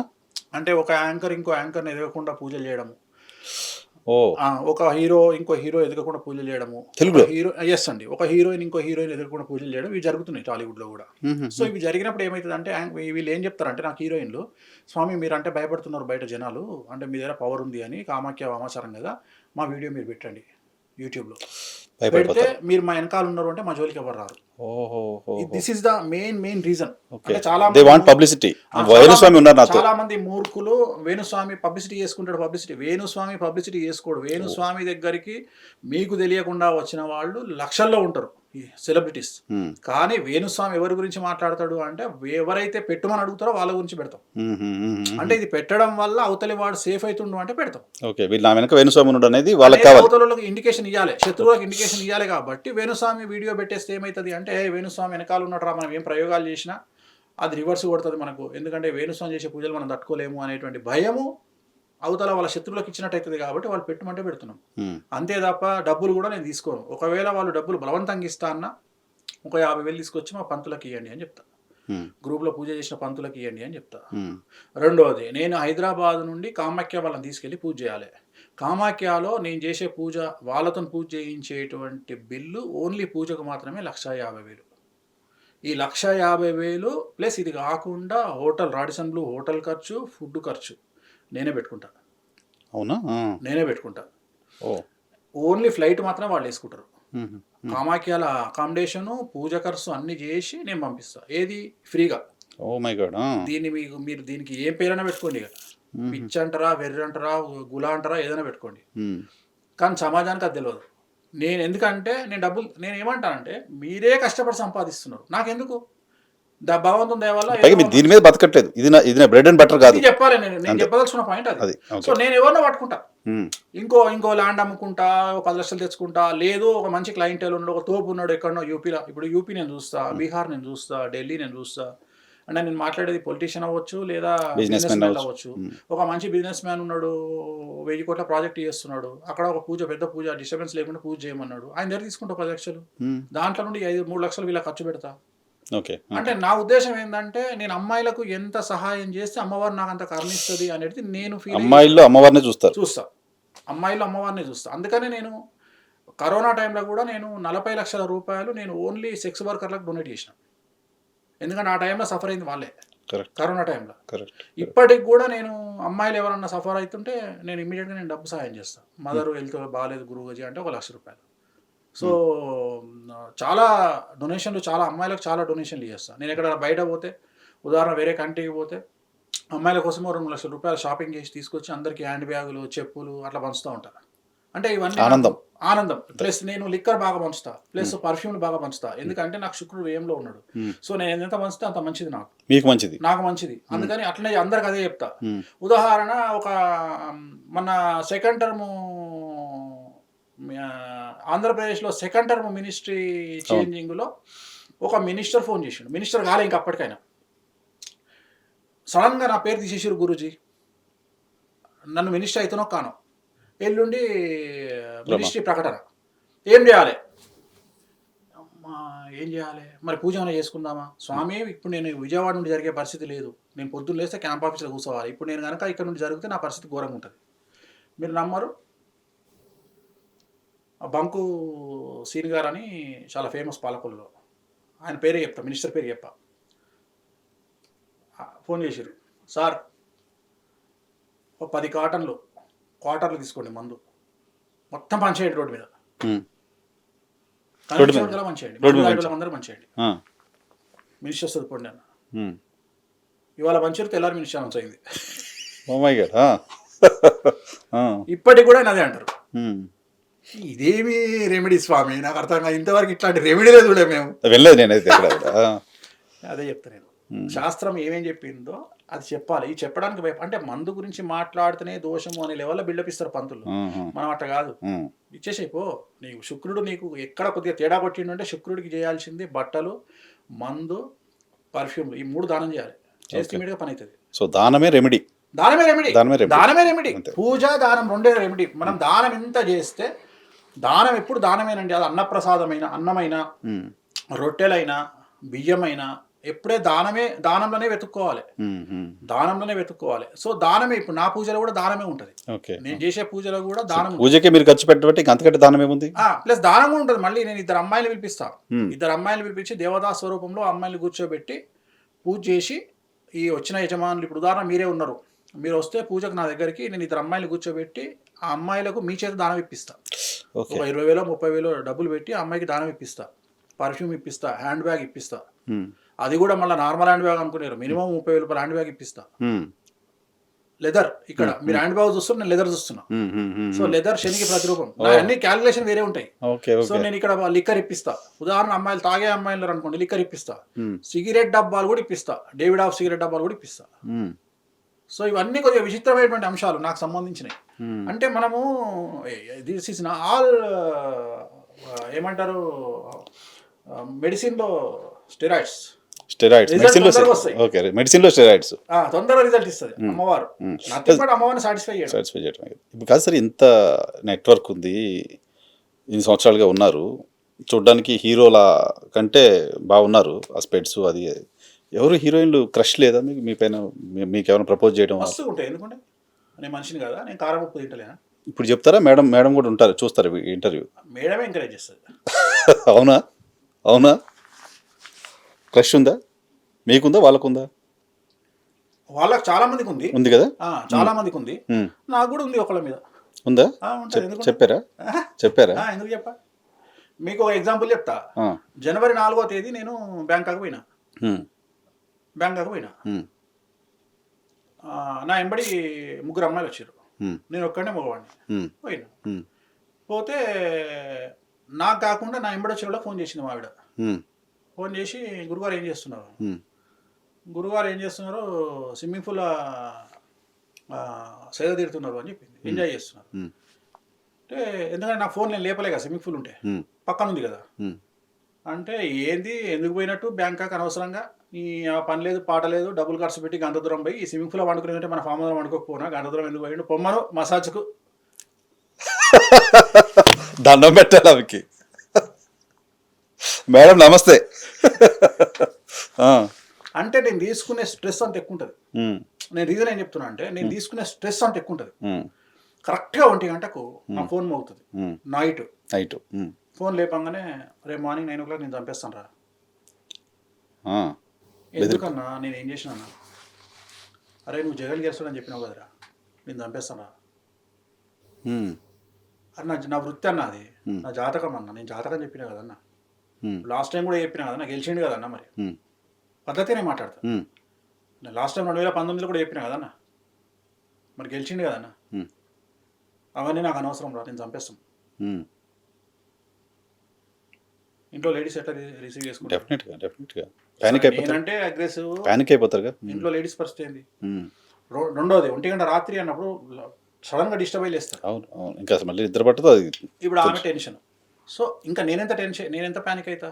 రెండోది మీకు ఒక విషయం చెప్తాను, నేను ఆన్ స్క్రీన్ చెప్పినటువంటి ప్రిడిక్షన్ గురించే ఇంత రచ్చ అయితే, ఇంత టెన్షన్ అయితే,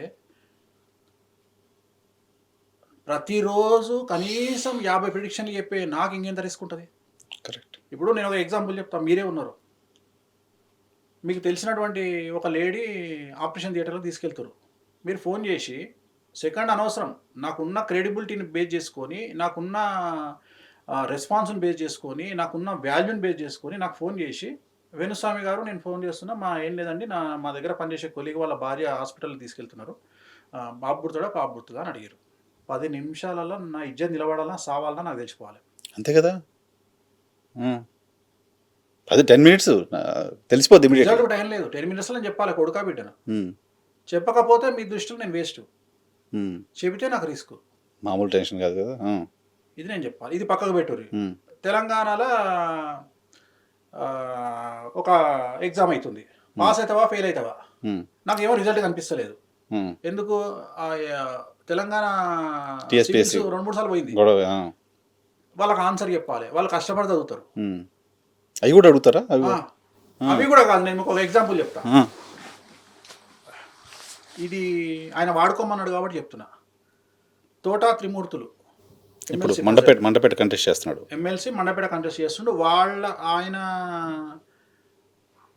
అల్లుడు దాసరి నాగేశ్వరరావు ఆయన పేరు. ఆయన అనకాపల్లిలో రైల్వే హెడ్. ఆయనకు మాకు ఫ్యామిలీ ఫ్రెండ్. జాతకం అడిగాడు వాళ్ళ అబ్బాయిది. వాళ్ళ అబ్బాయి జాతకం అడిగితే, మావాడు అమెరికాకు పోవాలనుకుంటున్నాడు గురువు గారు, మీ వాడికి అమెరికా పోయే యోగం లేదు నేను చెప్పిన. మా ఆవిడ ఆయన్ని మామయ్య అని పిలుస్తుంది. మా ఆవిడకు ప్రెస్టేజ్, ఆయన అంటే ప్రెస్టేజ్. అయిపోయింది. చెప్పినాక కరెక్ట్గా నెలకు మనోడికి అమెరికా స్టాంపింగ్ పడ్డది స్టాంపింగ్. ఇంకా మా ఆవిడ లొల్లి, మీరేమో ఆయనకు వాడికి యోగం లేదన్నారు, వాడికి స్టాంపింగ్ అయింది. అమ్మ లొల్లికున్న వాడైతే ఏంది, ఇంకా టెన్షన్ కూడా. అంటే నేనే రియాక్ట్ కావాలి. నేను ఒకటే అంట, నేను జాతకం చూసి చెప్పినా అని వాడి మీద కోపమా నాకేమన్నా, వాడు బాగుపడతాను కోపమా? నేను జాతకం నాకు అట్లా అనిపించింది అట్లా చెప్పినా, నేను అతి చెప్పకుండా నేను నా నోటికి వచ్చింది ఎట్లా చెప్పాలా? జాతకం ఏం చెప్తే అది చెప్పాలి కదా నేను. అయిపోయింది. వాడు అమెరికా వెళ్ళిపోయాడు. కరెక్ట్గా ఎయిర్పోర్ట్లో దిగిన తర్వాత వీడు ఏ యూనివర్సిటీకి అయితే పోతుండో ఆ యూనివర్సిటీ ఫ్రాడ్ అని వీడిని రివర్స్ పంపించారు ఎయిర్పోర్ట్ నుండి. అవును, మొన్న జరిగింది. చాలా మంది పిల్లల్ని పంపించారు. 1500 మంది పిల్లలు వచ్చారు, దాంట్లో వీడొకడు. Okay okay. చెప్పండి. సో జాతకం స్ట్రెంత్ ఏంటో చూడండి అది. అంతే. సో చాలా జరుగుతాయి. సో చాలా అంటే నేను అనేది ఇంత రిస్క్ ఉంటుంది నాకు, ఇంత పెయిన్ ఉంటుంది, ఇంత పెయిన్ ఉంటుంది, ఇంత స్ట్రెస్ ఉంటుంది. ఈ స్ట్రెస్ లో నాకంటూ కొన్ని స్ట్రెస్ బస్టర్స్ ఉంటాయి కదా నాకు.